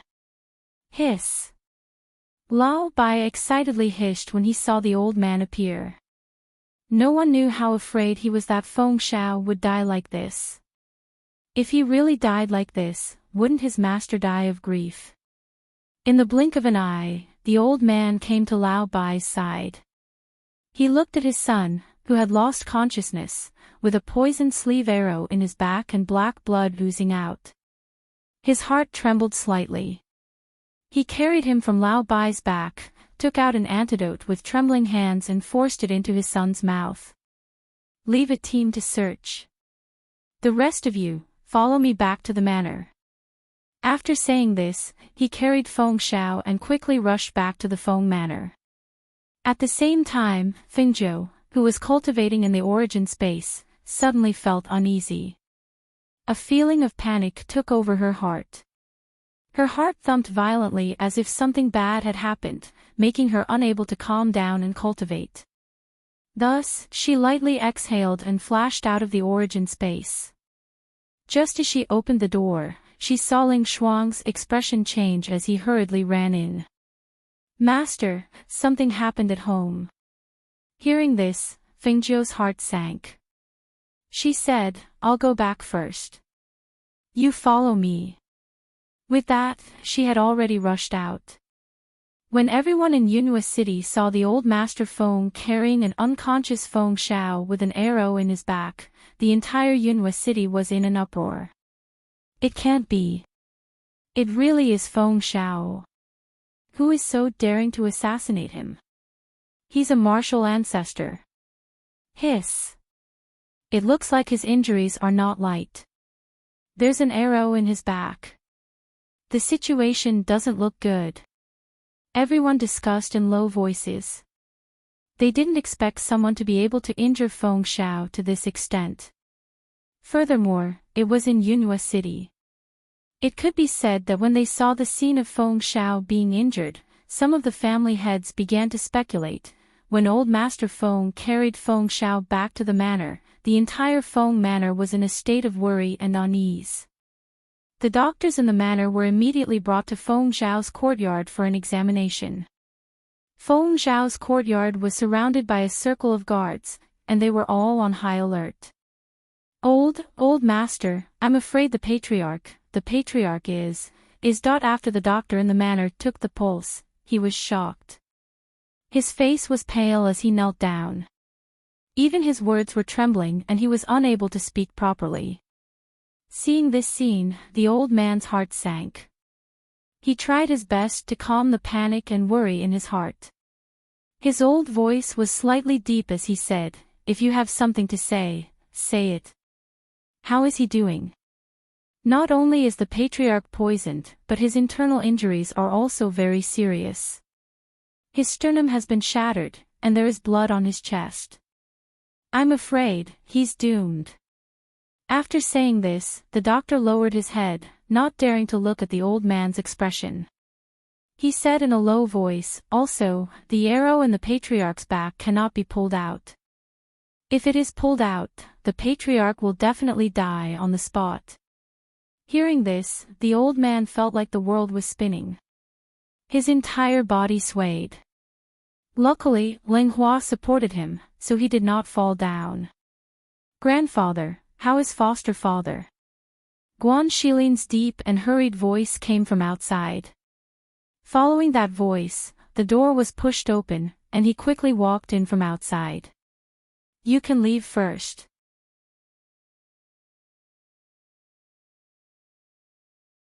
Chapter 315. Old Master, don't worry. I've already sent a letter to my sister. Master will rush back as soon as he receives the news. With Master's medical skills, Master will definitely be fine. Ling Hua comforted him gently and poured him a cup of tea to calm him down. Guan Shilin walked forward and saw his adoptive father's dark purple lips. He hurriedly asked, "Grandfather, did adoptive father take the antidote before he was poisoned?" "Yes, I gave him the antidote when I found him. Fortunately, I left some with Phone Girl just in case. Otherwise, I'm afraid he wouldn't have been able to hold on until he came back." The old man only calmed down after hearing Ling Hua's words. However, he was still worried. After all, Feng Xiao was so badly injured and poisoned. The poison seemed to be very strong. He gave him the antidote, but it still couldn't cure the poison. He could only suppress it. He could only wait for Phone Girl to come back and see if there was any other way. Guan Shilin pondered and said, with adoptive father's cultivation, he could still be injured like this. The other party must be very strong. In Yunhua City, who could have such cultivation and become enemies with adoptive father? Old Master Feng shook his head. "I brought him back at that time and didn't check the scene. However, I left a team of phone guards to search. I hope they can find some clues." "Old Master, the third prince requests an audience." The voice of a phone guard came from outside. Hearing this, the old man said to Guan Shilin, "Go out and take a look. Block them. I don't want to see anyone now." "Yes." Guan Shilin responded and told Leng Hua to take care of the old man. Then, he stepped out and closed the door at the same time. Outside, Muro Nishuan, who was blocked outside the courtyard, saw Guan Shilin come out of the room. His eyes flashed slightly. He didn't expect Guan Shilin to have such a close relationship with the Feng family. He was blocked outside, but he could enter and leave freely without any obstruction. Third Prince. Guan Shilin cupped his hands and bowed. He looked at the third prince and said, "Something has happened in the mansion. Everyone is very worried and busy right now. Forgive me for not being able to entertain the third prince." Hearing his subtle dismissal, Murong Yixian didn't argue with him. Instead, he said, "I heard the news that something had happened to Uncle Feng, so I rushed over. My father also sent 2 doctors over to see if they could help. If it's inconvenient for me to go in, then let the 2 doctors go in and take a look at Uncle Feng. Their medical skills are considered top-notch in Yunhua City." Hearing this, Guan Shilin glanced at the middle-aged man and the old man behind him. He paused for a moment and said, "Wait a moment. I'll go in and ask." She didn't know when Xiao Jiu would come back. If her grandfather didn't have any objections, she could let these 2 doctors take a look at her adoptive father's condition. Murong Yixian nodded and watched him return to that room. Not long after, he walked out. "Please come in." Guan Shilin came to Murong Yixian's side and gestured for him to enter. At this time, Murong Yixian brought the 2 doctors in. When he entered the room, he saw the old man sitting by the bed, tired and worried. Feng Xiao was lying on his side on the bed, facing the outside. His face was dark purple and his lips were also purplish-black. The situation didn't look good. Seeing this, his heart sank. He didn't expect the situation to be so serious. Who was so daring? Who dared to hurt Feng Xiao like this in Yunhua City?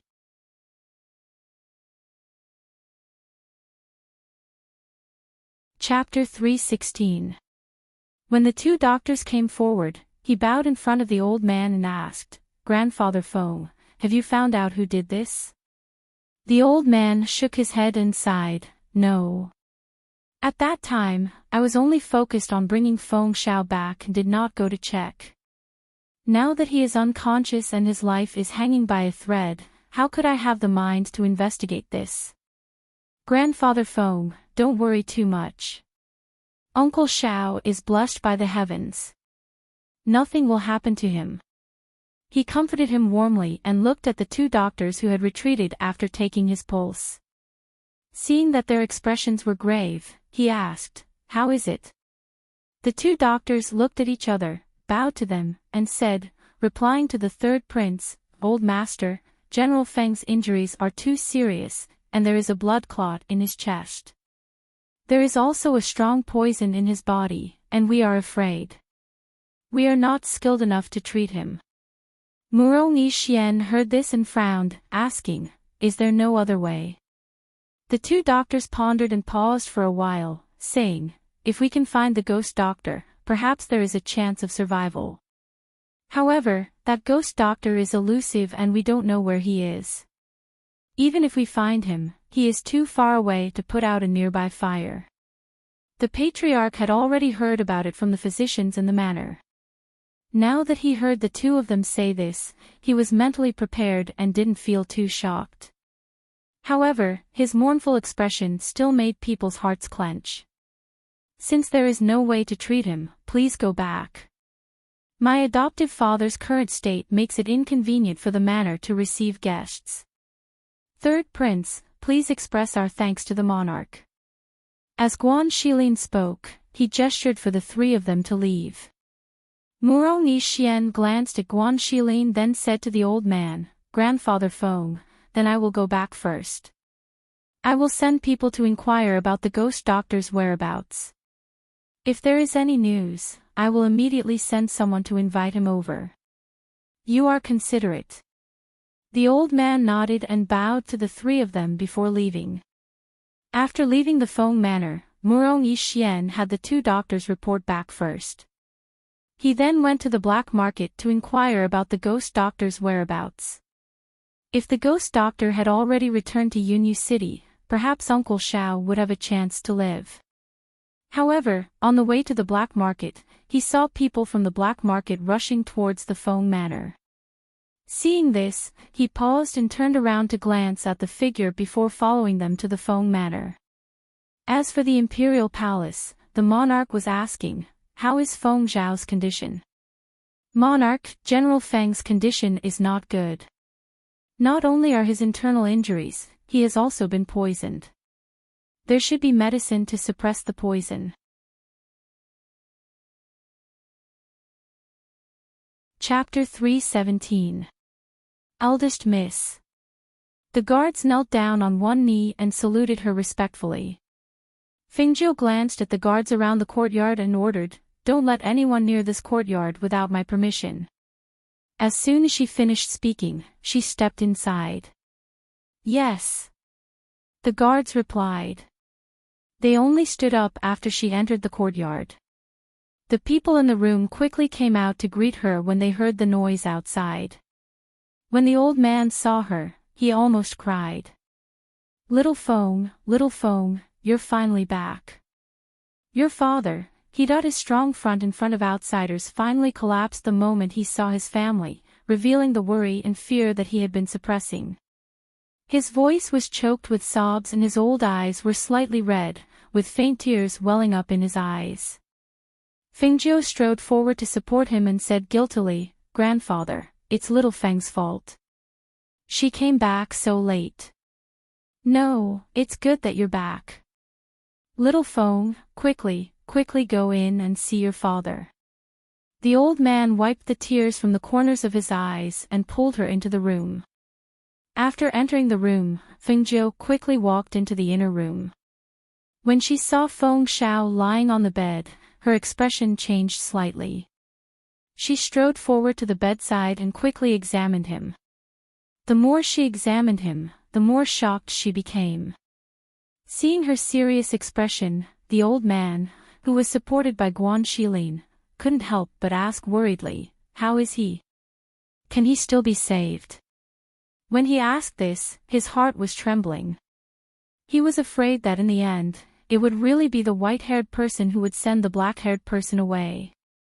"The situation is very critical," she said without turning her head.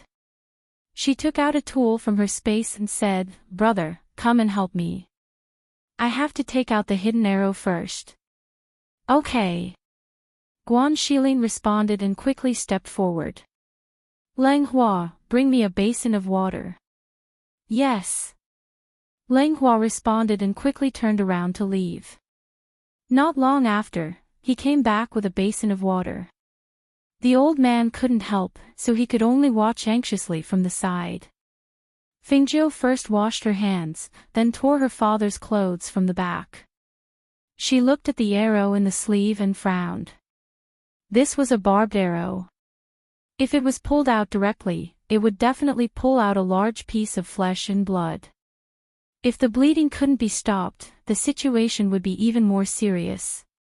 Thus, she could only take out a small knife and cut open the flesh beside the arrow while carefully moving the arrow outwards.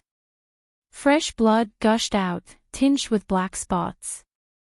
Guan Shilin watched as the barbed sleeve arrow was slowly pulled out of the wound.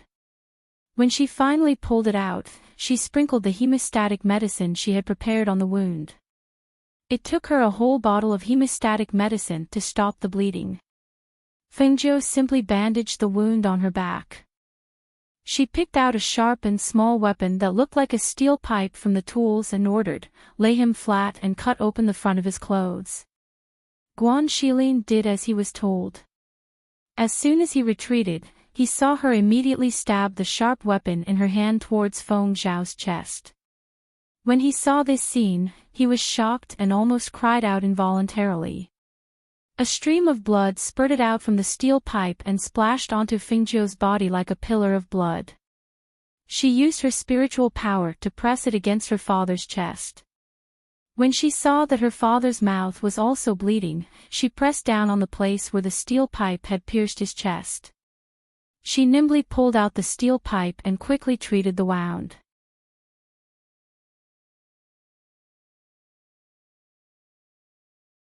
However, if it was the black market, he might be able to keep his life.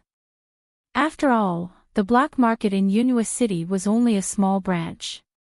Even so, there should be many precious and life-saving medicines in the black market. However, would the black market give such precious life-saving medicines to the Feng Manor for nothing? The Feng Manor's gates creaked open once more. The housekeeper appeared at the entrance and respectfully invited the manager of the black market out. He then said a few words to Murong Yixian before closing the gates once more. Feng Manor's main hall, Old Master Feng. The manager saluted Old Master Feng. Manager Yen. The old man returned the salute and gestured, "Please sit."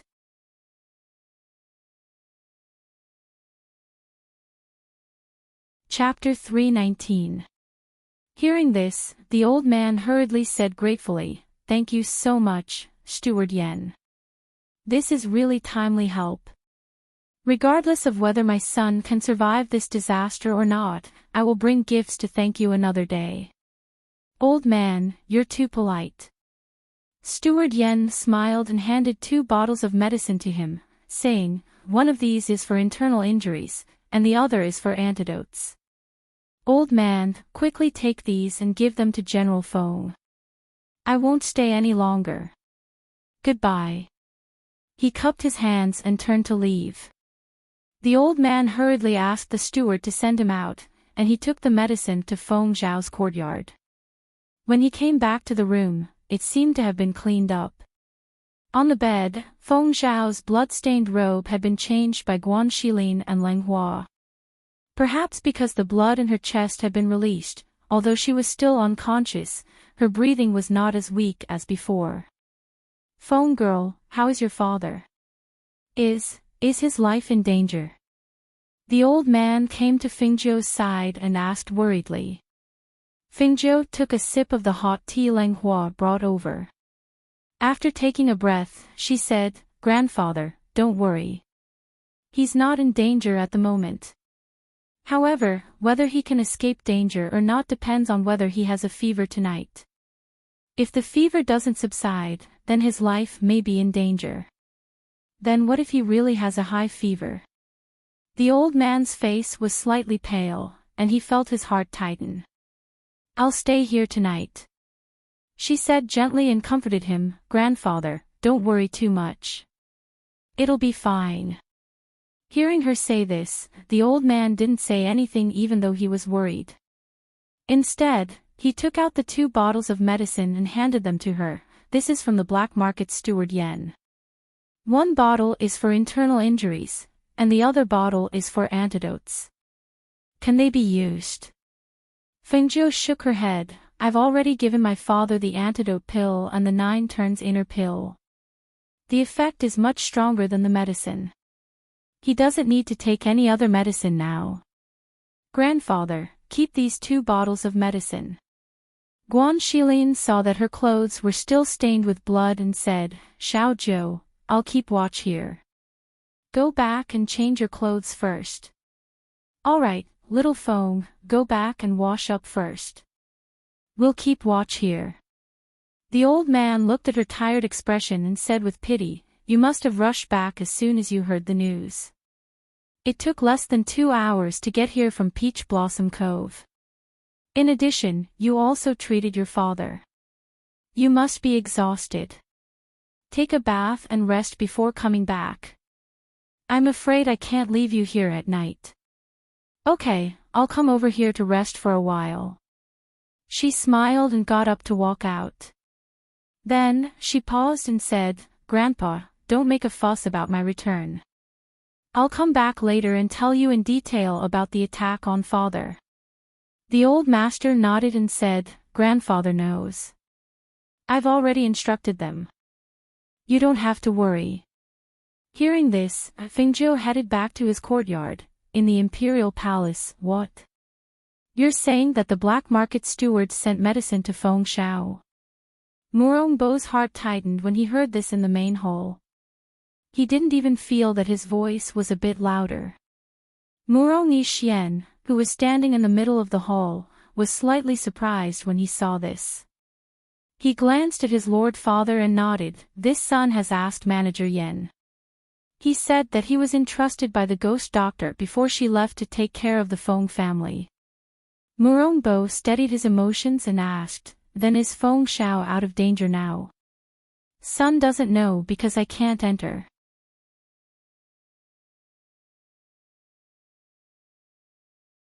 Chapter 320. Hearing this, Murong Yixian fell into deep thought. Looking at him, he said, Father King, son feels that it's best if father doesn't go at this time. What do you mean? Murongbo looked at him and asked. Father King, think about it. At this time, General Feng is in a life and death situation. The Feng Manor will definitely not receive guests. Also, with this kind of thing happening, it's not just them. There are also many large powers and clans in the city that will be paying attention to the Feng Manor's movements. Father King has already sent doctors to visit and express your concern. Thus, son feels that it's best if father doesn't go. You mean to say that if I go again, I'm afraid that I'll be suspected of being the mastermind behind the assassination of Feng Xiao? He raised an eyebrow and his sharp gaze fell on his son. Murong Yixian lowered his gaze and did not directly reply. Instead, he cupped his hands and said, Son only feels that it's not appropriate for Father King to go to the Feng Manor right now. Hearing this, Murongbo fell into deep thought. His gaze paused on him for a while before moving away, saying, What you say is reasonable. Since you don't want to go to the storehouse and pick out a few medicinal ingredients to send over. Who knows, they might be able to use them. Yes. Murong Yixian replied and watched him walk out with his hands behind his back. He looked thoughtfully at his father's back as he left. His heart faintly felt uneasy and a serious expression appeared on his handsome face. He could only hope that his guess was wrong and that this matter really wasn't done by him. Otherwise, the consequences would be unthinkable. As for the other side, in the Feng Manor in Feng Zhao's courtyard, in a room, the old man, Fengzhou and Guan Shilin were sitting around a table and discussing the matter of Feng Xiao being attacked. After elimination and analysis, the final result was hard for the old man to believe. No, it can't be. How is that possible? Maybe we guessed wrong. The old man didn't want to believe it because the answer was too hard for him to accept. Fengzhou sighed, with our Feng Manor's strength, there aren't many people in the entire country of Glorious Sun that dare to go against us. Furthermore, this assassination attempt happened in the capital of the country, Cloud Moon City. It's hard for me not to be suspicious. Maybe someone from another country tried to assassinate your father. Maybe. Before he could finish, Fengzhou interrupted him. Yes, that might be possible. However, there hasn't been any war between us and the Glorious Sun Empire in recent years. Therefore, the possibility of them suddenly attacking you isn't high. She paused and said, Another thing is, there are not many people in Yunhua City who can accurately grasp father's recent lifestyle and have the ability to injure him like this. I believe grandfather knows. Although there are no useful clues left at the scene of the battle, who else but the Emperor of the Blazing Sun Kingdom, Murongbo, can summon 20 to 30 such experts at once? Grandfather, don't forget that since ancient times, rulers have always been suspicious. Moreover, our Feng Manor's current strength is indeed enough for him to be wary of. If he wants to weaken our Feng Manor's strength, how could he not want to kill us? Her voice was faint, but every word of her analysis was reasonable, hitting the nail on the head. A tall tree attracts the wind, a big name attracts disaster, and a high merit overshadows the master. The Foam Manor was currently living up to this saying.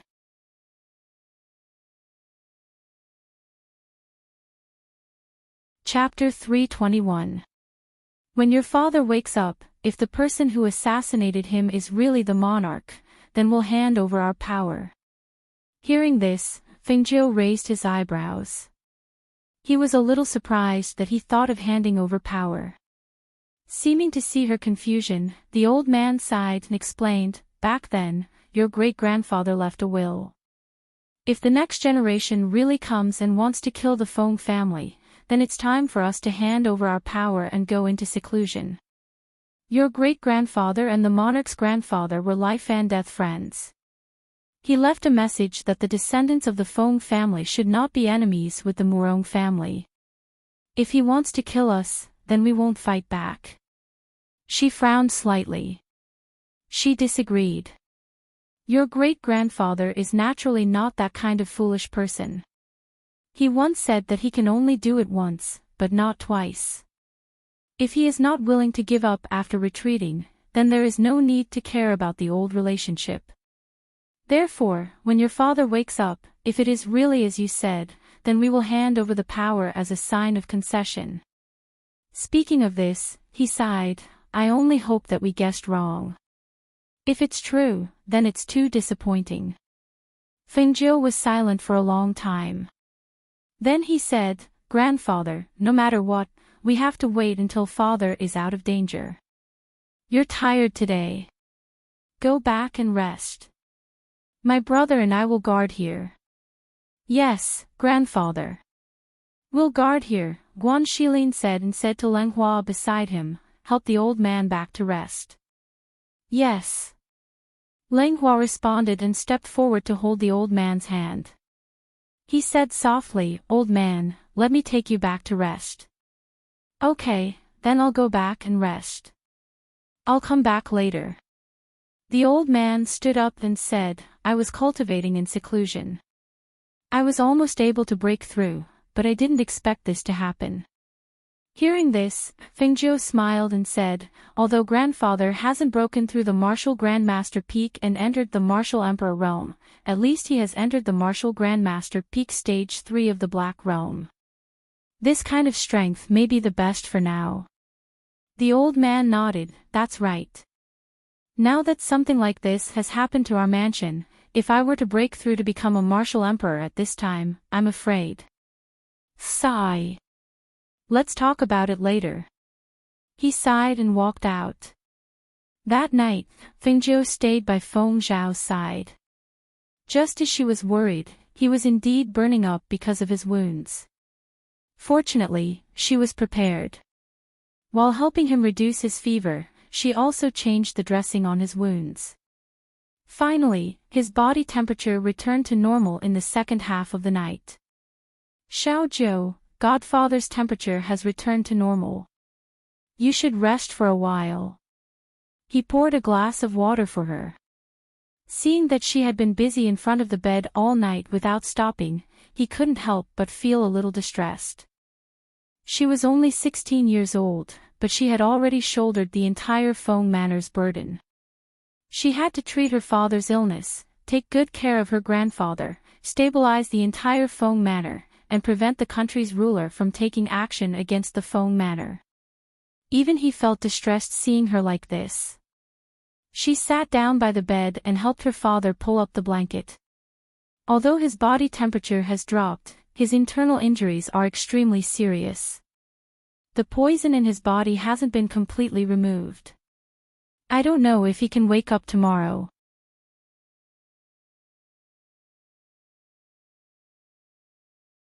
Chapter 322. At this time, there was a light knock on the door and Ling Shuang's voice came from outside. "Master. Come in." Fengjiu and Guan Shilin went to the table outside and sat down. They saw Ling Shuang, dressed in black, walk in with a tray in his hands. "Master, young master, this is bird's nest porridge that the head of the household had people make. He placed 2 bowls of bird's nest in front of the 2 before retreating to the side. Has my grandfather gone to sleep? Fengjiu ate the bird's nest porridge while asking. Hua is keeping watch at the head of the household. He said that he has already gone to sleep. Ling Shuang spoke then paused. The 6 phoenix guards have arrived and are waiting outside. They want to see master. Fengjiu ate the bird's nest porridge and moved the bowl to the side, saying, have them stay in the manor for now. When I have time, I will see them again. Yes. Ling Shuang complied and went out to pass on the message. After the 6 people waiting outside heard this, they looked at each other and left first. When they heard that something had happened to the head of the household, they had rushed back. They originally thought that the eldest young miss was not there, but who knew that she had also returned? However, they did not know how the head of the household was doing. Had he passed the critical period? Although the 8 people had left the courtyard, they did not go far. Instead, they stood guard around the courtyard like the guards in the manor, silently guarding it. That night, not to mention Fengjiu and the others, even Murongbo, who was in the imperial palace, was unable to sleep. He had been worried the entire night. He did not know how Feng Xiao was doing. Had he died? Or had he not died? At that time, he had been able to hear his voice. If he had not died, then perhaps, thinking of this, he stood up and paced back and forth in his bedroom. He was restless and could only hope that the sun would rise soon so that he could send people to inquire about the situation. Originally, he had wanted to send people over tonight to prevent any future trouble, but after hearing that the Feng Manor was being strictly guarded, he gave up on that idea. If he sent people over to assassinate him tonight, he feared that it would arouse their suspicions. After thinking it over, he could only give up on that idea. Just like them, Murong Yixian, who was in the Wangfu, couldn't sleep tonight. Today, his father's expression and actions made him somewhat suspicious. He was afraid that the attack on Feng Xiao really had something to do with him. If that was the case. No. Perhaps he had guessed wrongly. Perhaps his father would not do something so impulsive and reckless. However, there was a voice in his heart telling him that he was most likely the one who did it, because he wanted to kill Feng Xiao at that time. If Feng Xiao had died at that time, then everything would have been under his control, and there would have been no such anxious and worried situation. The various factions in Yunhua City were all deep in thought. If Feng Xiao fell, what would happen to the Feng Manor? If Feng Xiao fell, would the Feng Manor belong to the imperial family or would it be taken over by one of the Feng Manor's side branches? After all, without Feng Xiao holding down the entire Feng Manor, just the old Master Feng and the 16-year-old Feng Qinggu would not be able to protect the large Feng Manor. As for what would happen to the Feng Manor in the end, they were all very curious. Thus, they were all paying attention to Feng Xiao's life or death. Until the next day, when the sun rose, almost every family and faction had sent people to inquire about the situation. What was strange was that there were no mournful cries coming from the Feng Manor. There were no white lanterns hanging in front of the gates, and there was no news of Feng Xiao's death. Then, was he alive?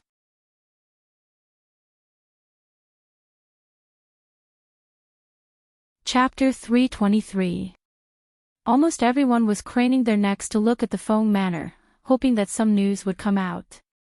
However, if the Feng Manor did not deliberately release the news, they would not be able to find out anything.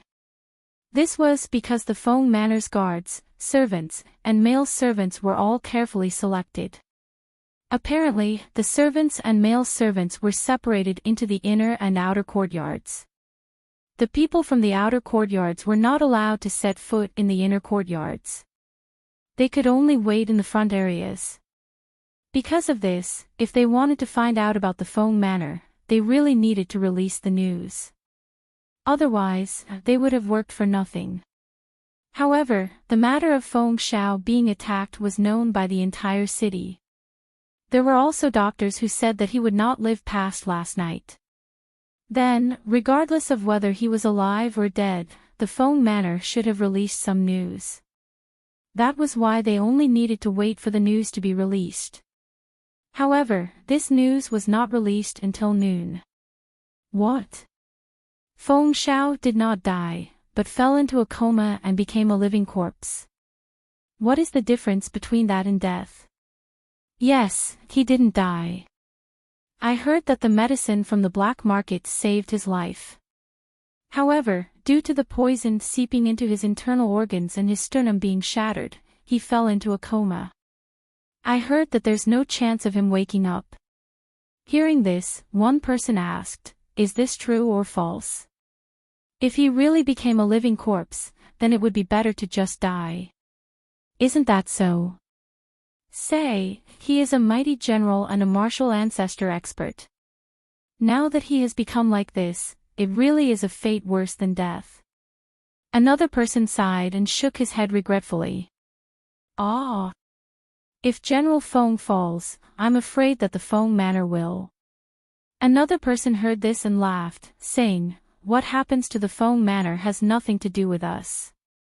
Since ancient times, this sort of thing has happened many times. I estimate that once this news spreads, the Feng Manor's side branches will definitely become chaotic." The Feng Manor's side branches. This Feng Manor is already different from other families. They have already split up. Even if there are side branches, they should not get involved, right? That is hard to say. With Feng Xiao falling, only Master Feng and eldest young Miss Feng remain. It's not like you don't know. Doesn't Master Feng have amnesia? Although there have been no reports of it acting up recently, no one knows when it will act up. In addition, eldest young Miss Feng is only 16 years old. Her strength is lacking and she is young. How could she control everyone in the Feng Manor? As I see it, I reckon that the Feng Manor's troubles are about to come. It's hard to say. Didn't eldest young Miss Feng already receive the Feng command? With the Feng guards listening to her orders, who would dare cause trouble? If they don't have strength, who would obey a little girl? Who doesn't know that in this world? If you don't have the strength, do you think you can use a chicken feather as a token of authority? You really are too. On this side, everyone was discussing. On the other side of the palace, after hearing the news, Murongbo's heart, which had been hanging for an entire night, finally relaxed. He sat down on the dragon throne and asked the secret guard below. "Is this true? That Feng Xiao really became a living corpse?" This subordinate has heard that this is indeed the case. As for whether it is true or not, because I cannot get close to the Feng Manor, I do not know. The hidden guard respectfully reported, "You're tuning into the LoveLore Library YouTube channel. We're so grateful for your support and don't forget to subscribe to join us on this incredible journey through captivating stories. Your generosity through donations truly makes a world of difference, as it's the primary source of revenue that allows me to expand and enhance this channel for you. Thank you from the bottom of my heart for being a part of this adventure.